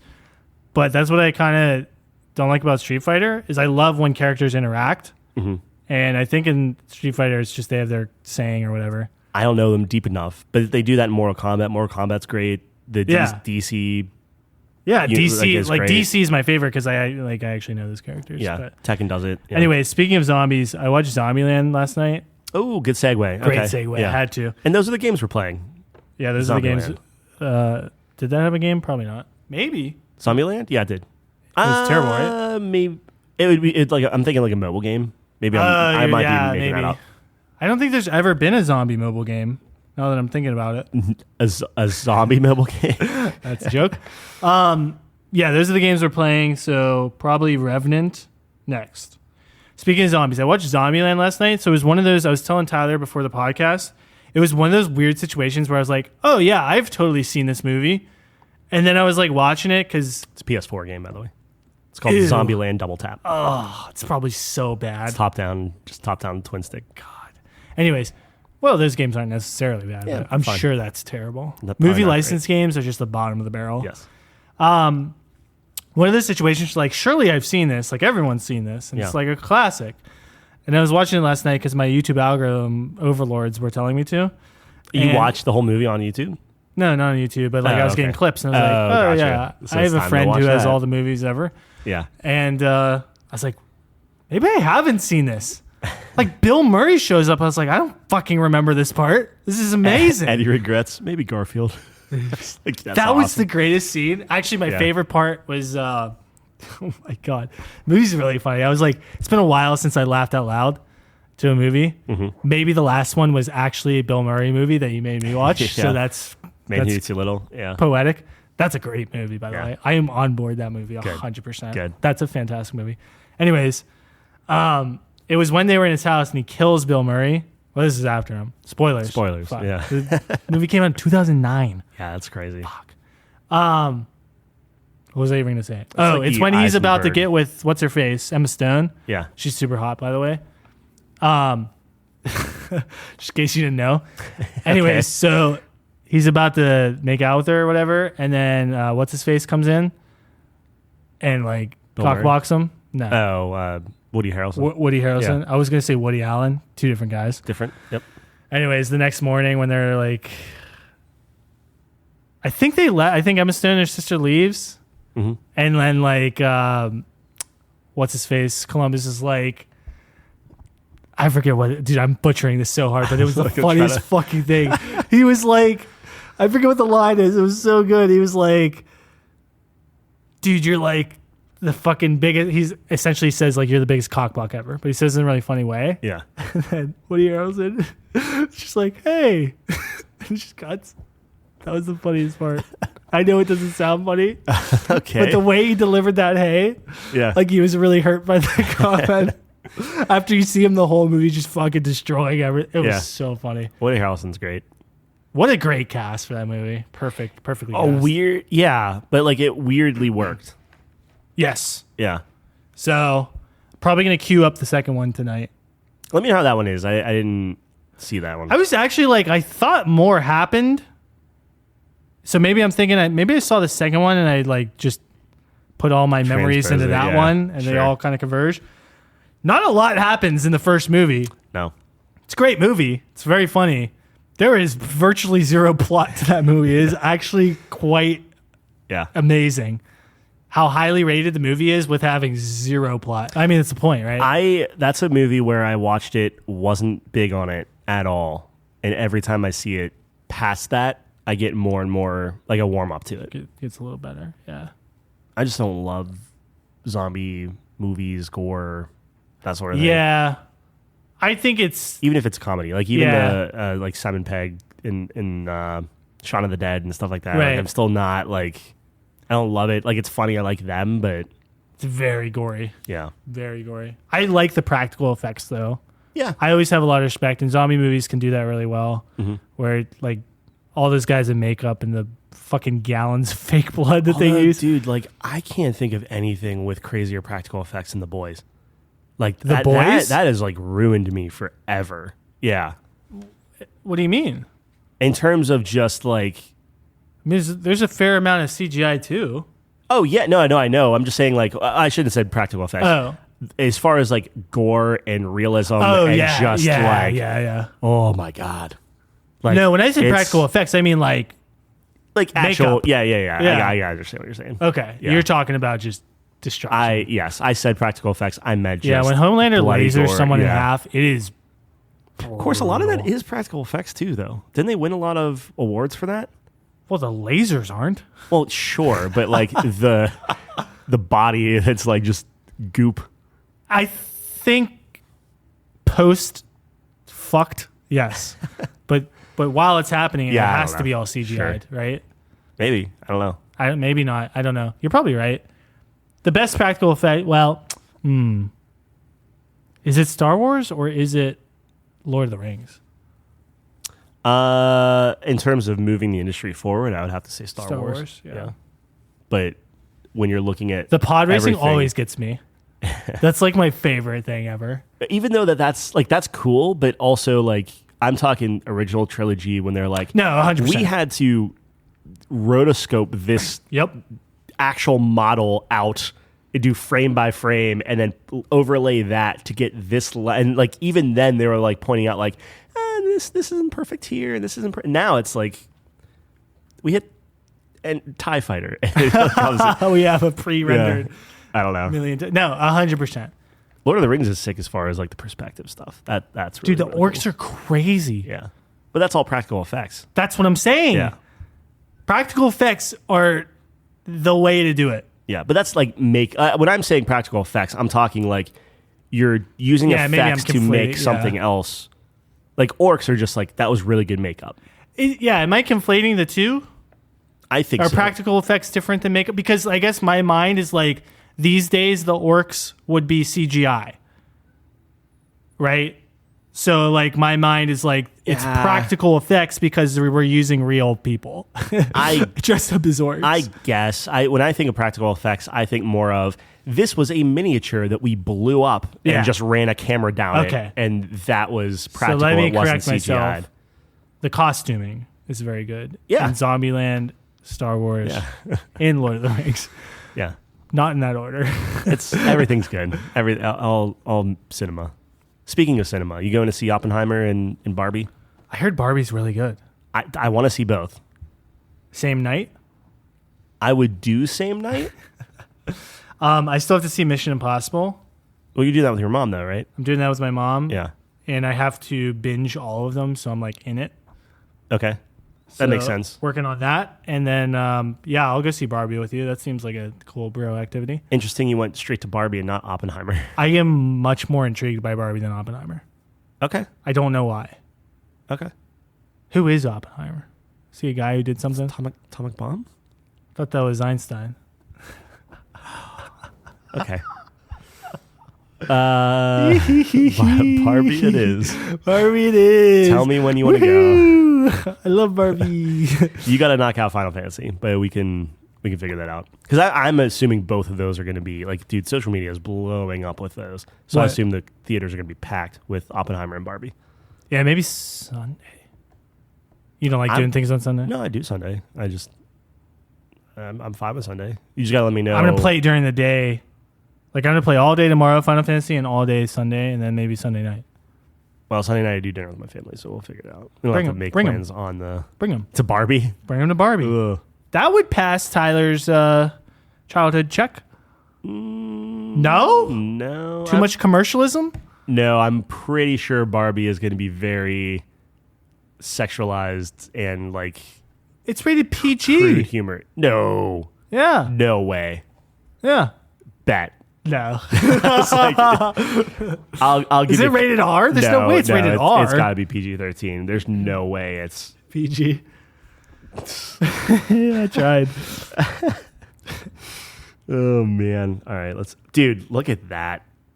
What? If you Google Barbie, you think they paid for that? They had to have. Yeah. So I Googled Barbie, and pink sparkles went all over Google. Wow! And the whole page is pink. Wow, that's cool. That's something.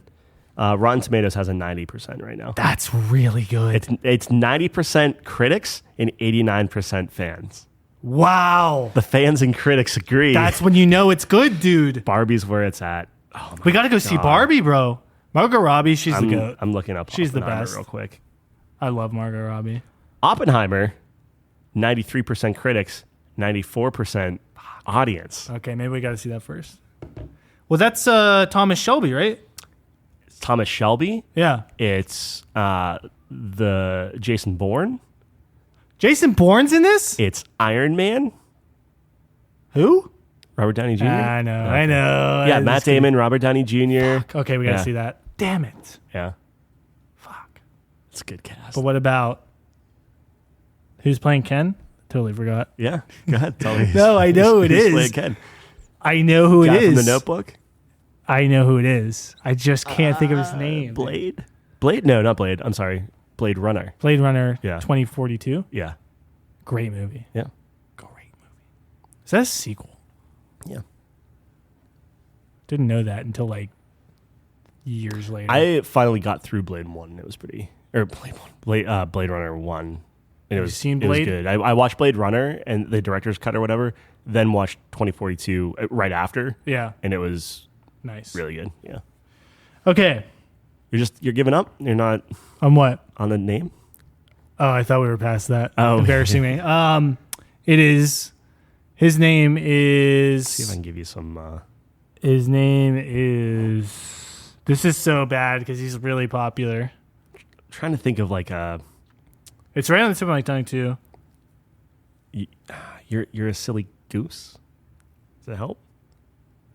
Ryan Gosling. There it is. Okay. I was like, is that going to give it to you? Okay. You're a silly goose. You're a little silly goose, Ryan. I am a silly goose. All right.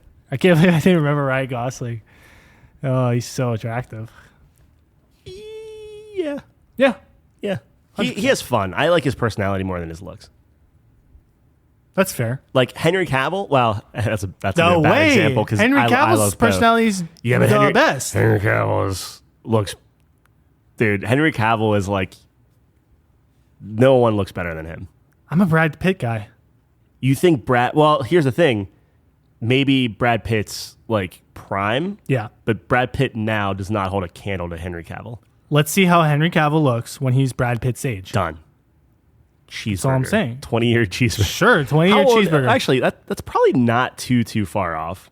I mean, really? It might only be, yeah. I thought Brad Pitt was like pretty old, actually. Let's see how old Henry Cavill is. This is great pod. So Henry Cavill's 40. Okay. Man. On the dot? Dude, I'm going to be 40 in like 10 years? 5 years. I thought you were 30. Didn't you just turn 30? I'm going to be 35 in September. Nah, you're 30 in my book. Thanks, man. I thought we just did something for you for your 30th birthday. Wasn't that the pool?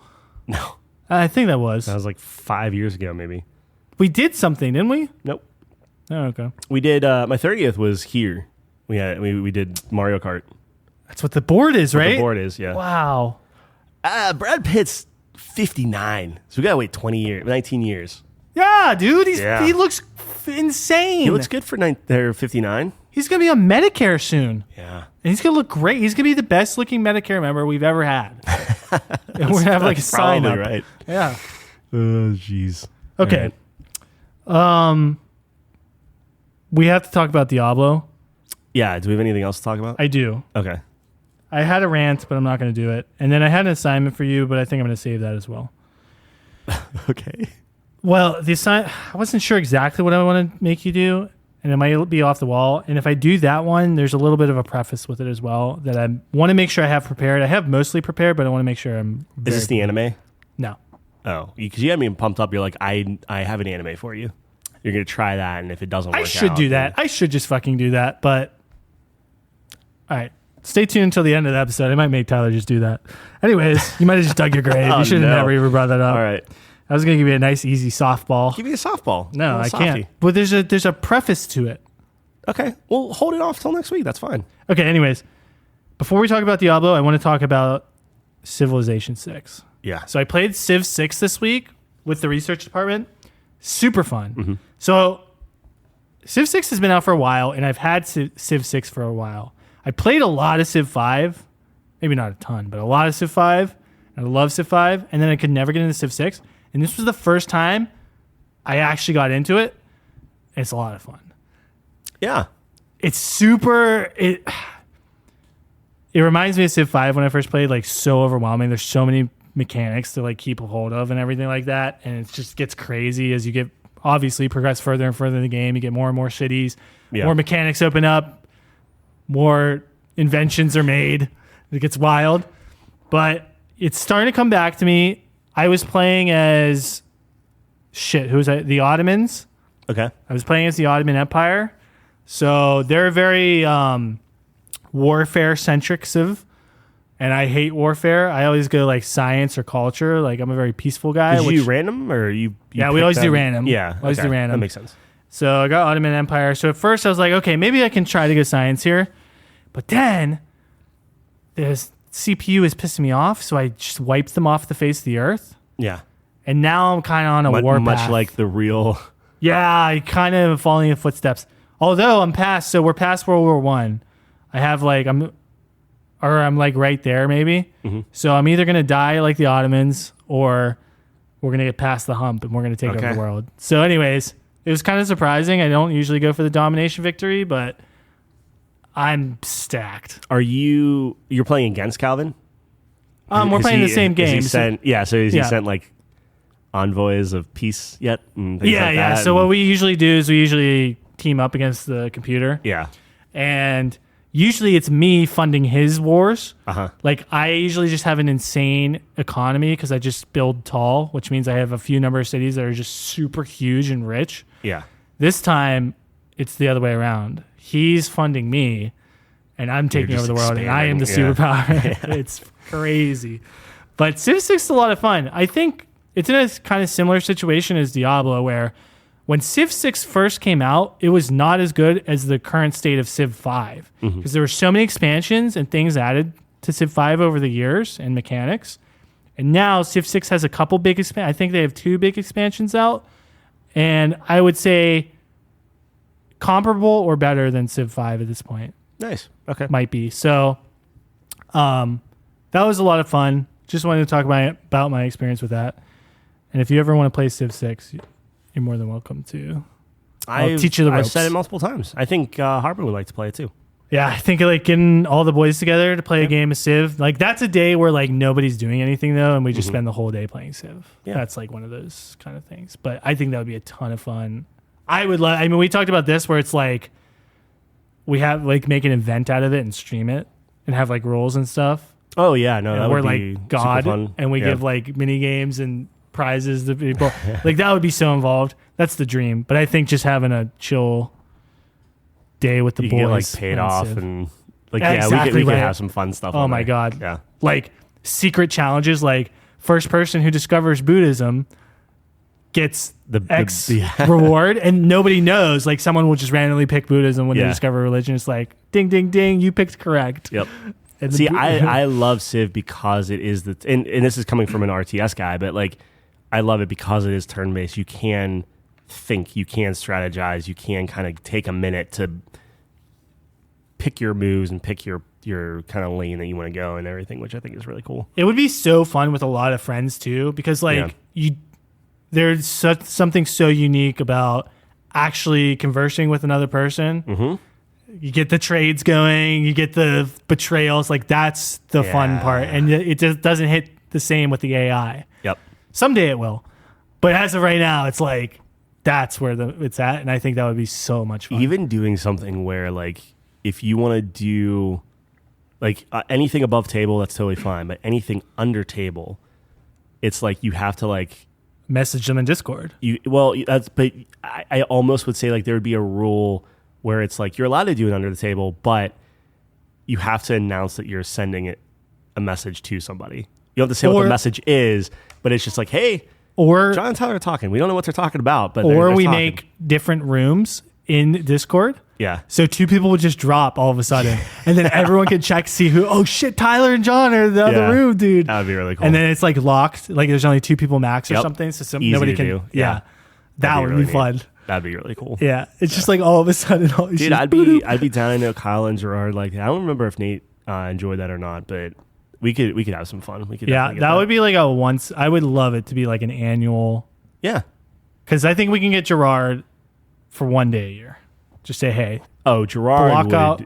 He would love. Dude, he loves. If we could get a weekend, that would be perfect. But at least 1 day, because I would love to finish a game. And I think if we do it on like quick setting, we could probably do it in 1 day. If we do it on normal, maybe it would take like 2 days, but I don't know. Dude, Gerard, like when we were used to be going, like actually went to soccer games, like we'd go to like Ohio or some 3-hour trip. And the moment Gerard realized that Civ was on the Switch, he's just in the back of the car, just like that's all he did. That's it was just awesome. for 3 hours straight. I'd love to do it. I think we could get a decent number of people. I think we could get you, me, Calvin, Gerard, Kyle, Jon. That's 6. Mm-hmm. Mike? No Mike? I don't know if Mike would play that. So potentially Nate or Mike. Yeah. That would get us to 8, which would be a great game. Maybe or we could do 6. Jeff could maybe play. I don't know if he would do Jeff, maybe. Yeah. Maybe Ryan. Yeah. So yeah, we could potentially, if we could get to 8 to 10, that's the perfect amount. I think we could definitely do 6, although I might want to add like a NPC or 2 just to make things interesting. That'd be fun. All right. I've talked too much about that. Civ 6 is a great game. Yes. Diablo 4 is also a great game. I think it's a good game. What's been going on? There was a fireside chat. So a couple weeks ago? A week ago? Let me give you a quick backstory. Diablo came out. You and I rated it. We beat the campaign. We got everything through. July 20th, Season 1 starts. July 18th, they put the patch in. You see all the patch notes come through on like what the changes are and what's happening and everything like that. Right. Before that, they heard the community feedback and they said, hey, we hear you. We're going to make dungeons give more XP. So the Nightmare Dungeons will be more rewarding. We're going to give you more XP for the Tree of Whispers. We're going to buff a lot of stuff. They're just like, here, we'll make the end game better, right? So now Season 1 comes out, and you start looking at all of the changes. And essentially what they did is every like main build in the game, more or less, I think there are a couple, like the Necromancer maybe didn't get touched as much, but like the Sorcerers got decimated. My Barbarian is unplayable. Really? So like the thing they did is they upped the cooldowns, they made the enemies harder, they made you squishier, they cut the XP like an insane amount. So the way that it's scaled, I brought you into like my tier 4 or whatever. I brought Jon into tier 4 just to like level him up real quick. Power leveling is like gone. Like you can't now. So it's all based off of level and where you are and different things like that. Like now you have to be level 40 to do the first capstone dungeon. You have to be level, I don't know, like 60 to do the second capstone dungeon. So like you can't skip things. You can't do anything. Before it was like, if it was like within 1 level or 2 levels of you or something before, I'm making this up slightly, but it's like you used to get like 15%. Now you get 1.5%. And like the max percentage you can get on doing like the hardest stuff is a 20% bonus, which is insane. So if you fight something that's like 10 levels higher than you, which you were getting like 50% bonus or 100% bonus, some crazy amount, now you're getting 20%. So they made everything harder. They cut the experience from the Tree of Whispers. They made the Hell Tides harder. They made the chests more expensive. So like there was like a higher risk reward for like dying in the Hell Tide and stuff like that. So it's just like they made a lot of things not fun, and a lot of the builds that people were using, so like some of them, like if it's a bug and people are exploiting a bug, I get you fix the bug, people are pissed, whatever. But what they did is they started like nerfing everything. So instead of bringing up skills that maybe weren't as good to try to get them in parity, they just nerfed everything. But then they also made the enemies harder. So it was like people on the outside are just like, what are you doing? Like you just nuked everything. Yeah. So anyway, they did all that. They heard it was a huge outcry. They got review bomb. It's like a 3 now on Metacritic or something. Like it just got. That's what I was going to talk destroyed. about. Like Yeah. I saw. This is what I saw. Yeah, yeah. The aftermath. And people were not happy. But this hasn't even come out yet, correct? It was out. So okay. So the patch hit on the 18th. Okay. So if you played the Eternal Realm, you could see a lot of this stuff on the Eternal Realm. The season started on the 20th. So when you started a new character, so technically it started yesterday. Yeah. From when we're recording this. Yes. But yeah. So Thursday last week. So people know that it's shit. They've played it. They knew it a couple days ahead of time.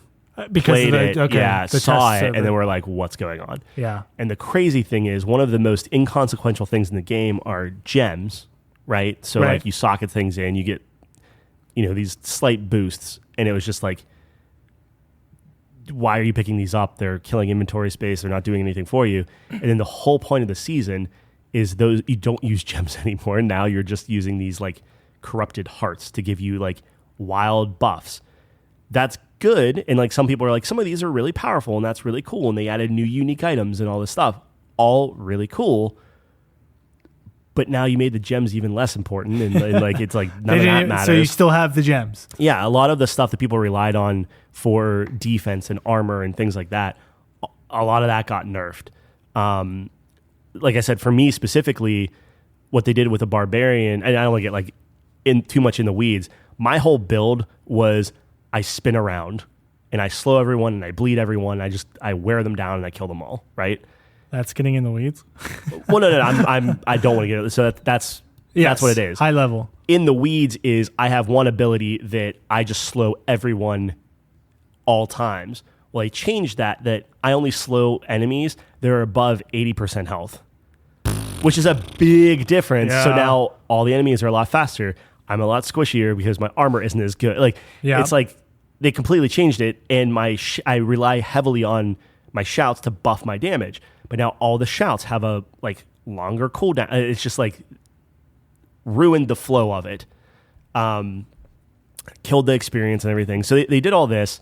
They heard the community outcry. They're like, "Hey, we're going to do a fireside chat," and that was Friday. Okay. So the day we're doing it. Did you want to talk about anything? I can.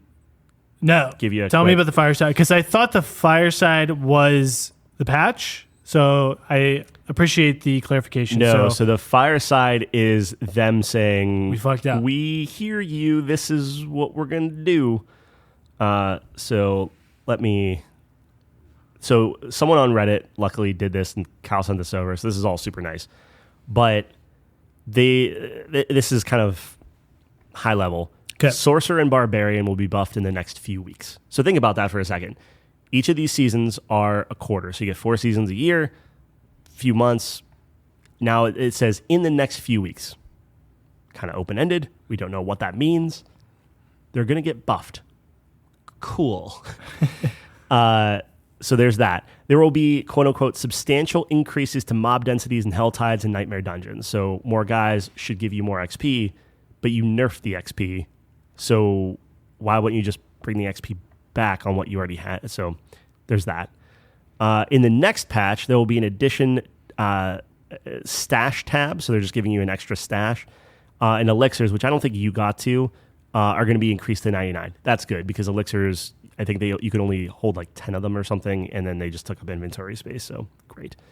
A dedicated gems tab will come in season 2. So again, we got to wait 3 months for gems to not take up inventory space.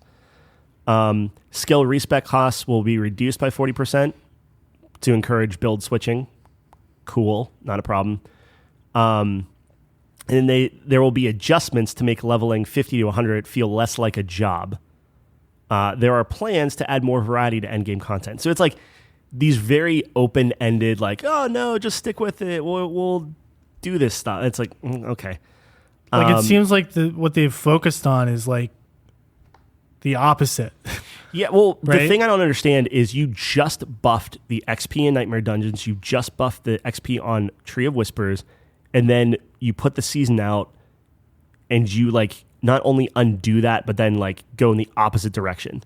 Yeah. So right. how can you be surprised about that? Yeah, that's really weird. There will be more opportunities to obtain Uber uniques in the future. Cool. The drop rate will be made a little bit more common over time. Again, very broad. Build loadouts are being discussed, but are not currently on the roadmap. So that means like if you want a specific build to like do a specific dungeon, you can save that. Worth noting, that was in Diablo 3. So you could literally have different builds for what you want to do. And just quick load them? You would literally go into like, it's like an armor thing. It opens it up and you like, I want this one, and you're good. Got it. Okay. There will be a way to find particularly unique items and or particular legendary aspects in Season 2. So again, they're kicking the can down the road 3 months. So like they hear this and they're just like, I guess take the loss. Season on one's doomed, yeah. Yeah. So it's like, man, okay. Like, are people going to come back to Season 2?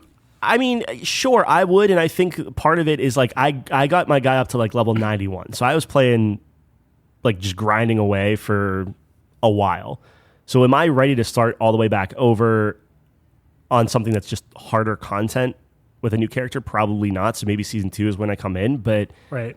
In the back of my mind, it's like, I paid for the Uber edition, which got me the battle pass and the 20 skips and all this other stuff. But then, so I'm like throwing money away, basically, not playing Season 1. Yeah. Which doesn't feel great, That's rough. So that kind of sucks. That's really rough. Damage reduction system, so armor and resistances will be reworked in Season 2. Again, Season 2. There will be more options to modify gear in the future, so beyond Season 2. Legendary drop chance will be buffed for loot goblins. There may be different loot goblin types in the future, which they had in Diablo 3. And then there's a hotfix that will be rolling out this afternoon that includes changes to NMDs. What is MMD? Nightmare Dungeons. Nightmare Dungeons. So what does that mean? Is that mob density? Is that lowering the difficulty? We don't know. So that's what they said. Yikes. A lot of... okay. A lot of, we hear you, see ya next season, This is like literally the day after they launched Season 1. Right. That's what they gave us. It's crazy to me that, like, I don't know. Maybe there's something I don't, well, obviously there's a lot of things I don't know, but it seems to take them a really long time to fix things that, in my mind, should be very simple. Like, they're like, okay, Season 2 gem slot in your stash. Yeah. Is that like not like a 1-day project? If that, a couple hours and we're like of code. I don't know anything. Yeah, I don't know anything. But in my tiny brain, I could only imagine that can't be a huge task. My whole thing is I don't understand why you kill the XP. Like, why if you don't play, right? Like, you haven't played since we got you through the campaign, right? And then you went on vacation. So if I played after that because I got up to 50. Okay, I mean, sure, fine. You got to 50. We did some stuff. I thought we got you there before you went away to Portugal. No, remember we were having trouble because I was like underleveled. Oh, okay, sure. I mean, sure, but like what I'm saying is now you would come into my level 91 guy. Oh, you yeah. sit at the start of the dungeon. Yeah. I should be getting you like 100 times XP, just blowing it through to get to where I was so we could play together. Yep. All that's just gone. Now enjoy your 1.5 XP boost or whatever. That's horrific. Like what is like you sit down at Blizzard discussing Like, what is the purpose of that? What are we trying to accomplish? You just raised it. And when I say just, I'm talking like within 2 weeks prior to this, maybe 3, you just increased the XP for everything because it was too much of a chore to do Nightmare Dungeons. And then this one, you make it more of a chore and then say, oh, we're going to make it less of a chore. Like, what? That's insane. It's an 8. It's an 80. It's an 8 out of 10. I still think it's what did I give it? 84? Sure. I had fun with it, man. I think the campaign was good. And So like did you got to I. think about it from like this is what I said last time. Casual perspective. Came in, played the campaign, leveled up afterwards, saw what the loop is. Yeah. I was like, all right, I get this. Get why people do this. That's cool. I'll see you in season 1. And now the plane's crashed. And it's like, okay, I'm probably not going to play season 1. Yeah. So, yeah, I don't know. I mean, can I drop my score now? I guess, since it's a constantly evolving game. Season 1, there's no set items, which I lost the cheeseburger on. I thought they were going to come out with set armors and stuff like that. None of that. There's no pets still, which is crazy to me. I think really season 2 is probably going to be the first Make a break. Yeah. Yeah. And look, it's like, I think Civ's a good description of like a similar place. Because I know you were complaining a lot about like Diablo 3 had this. Like they should have at least started here. Here's the baseline, right? Which I totally get that argument. But at the same time, I think when you're developing a new game like that, there's a lot of different considerations to make. Sure. Where I just don't think in games like that, you're going to be able to have all of those quality of life things that the previous title had over the X amount of years that they had to update constantly. I just don't understand the whole point of having this open world map that's this persistent map that you open up, you paint it, and it's like, okay, here's everything. Yep. I don't understand having that, but then funneling you into this, all you're going to do are just dungeons. That's Right. it. That's the only thing you're going to do because nothing else matters. Just do your dungeons. And it's like, if you're going to do that anyway, that's the same thing as rifts from Diablo 3, which is fine. Make it random. But make it random and just give us one town that has everything within like 2 feet. Why do I have to like run across an entire town just to get to my stash and then run all the way back to immersion? Sure. But like, I don't know. MMO. Yeah, well, yeah, exactly. It's just like it's like they're talking out of both sides of their mouth. They're like, oh, it's this open world. It's very immersive. You want to spend time here, blah, blah, blah. And it's like, no, you just added a patch where you're just teleporting from dungeon to dungeon to dungeon, which thank goodness they did. But like, you're spending 0 time in that world once you get to your level to start grinding. Like zero pick a time. lane. Maybe you'll go into the Helltide. Maybe. Yeah. And even then, I don't think it's worth it. Now that they made that harder and more random and everything, like it's just, okay. I think you make some fair points. I don't know. I am very eager to see how Blizzard's going to dig themselves out of this. Let me put it this way. Last night, I turned it on, made a Necromancer. I'm like, oh, I'm going to do this Necromancer because I looked up the rank list and Necromancers. Like, it's literally like the first 5 or 6 are just Necro. It's like, okay, so that's the class to play. That's the class. Funnily enough, that's probably the next one they're going to nerf. But that's the class. I got to maybe level 6. Maybe 10. But then I was like, I could be fishing right now. Oh, like I could be, and I literally shut that thing off. Yeah. Jumped on Dave the Diver. Dave the fucking and Diver. I never looked back. I love it. Dave the Diver's eating Blizzard's lunch. Dave the Diver is more fun than Diablo right now. Is it more fun than Final Fantasy? For me right now, yeah. Wow, of course. But, It doesn't give you a headache. Yeah. Yeah. Okay, that's a lot. That was intense. Yeah. I think you make good points. We'll see what Blizzard does. Blizzard might be like the worst company ever, according to Metacritic. Well, yeah. Dude, they're a not winning 3.2. anything. I mean, come on. It's not a 3.2. No, it's not. That's insane. Yeah. People are giving it zeros. Like, all right, let's. Yeah. I just hate review bombs. I don't. That's why I don't like the. I guess it's like a form of protest, but I don't know. That's why you don't like user scores. That's fair. Yeah. Because we're emotional. We're an emotional lot. We're very volatile. Yeah. All right. I think that's all we wanted to cover, right? Yeah. That was a lot. It's a lot. It was a good, hefty amount. A lot of games. We'll see what happens next week. Either we're going to be beating ourselves with Street Fighter or shooting ourselves with Remnant. So violent. Yeah. It's the culture. It's video games. Or you can play Dave the Diver. I just might become We'll just flip. a Dave the I'll Diver. do Final Fantasy, you do Dave the one Diver. trick. Yeah. And you'll never see me again. Dude, we can compare our fish lists, our cards. That's awesome. Gotta catch them all, I think. I don't think that's the thing. It's like gotta fish them all or something. They do something like gotta reel them all in or something. I don't know. I hope it's a little more clever than that. Yeah, it's not. But it's funny. It's good. Like Michael, so you know Michael Bay? Yeah. So there's a guy in here, because you get like VIP people that like want a very specific dish. You have to go out and like find the fish for and stuff. Sure. There's Michael Bang, who's an action film director. Yeah. It's funny. What kind of fish is he like? I don't know. He is probably like, likes the shark. Yeah, it's like some. It's like I have to get like 3 different kinds. I have to grow them some rice. Yeah. That sounds totally right. Yeah. Okay. Cool. Well, that's all we got for today. If you made it this far, we appreciate it. I've decided I'm not going to assign Tyler anything. You thought I'd forget. Fair enough. Didn't forget. All right. Could have fucked you there. Yeah. That would have been Twice. 20 minutes an episode, 24 episodes. That would have been a little chunk. Chunky. That would have been a chunky All right, monkey. well, next week. I'm going to think about it. right.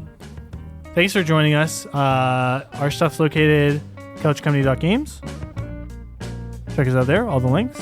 And we will see you same time, same place next week. Thanks for joining us on the couch. Peace.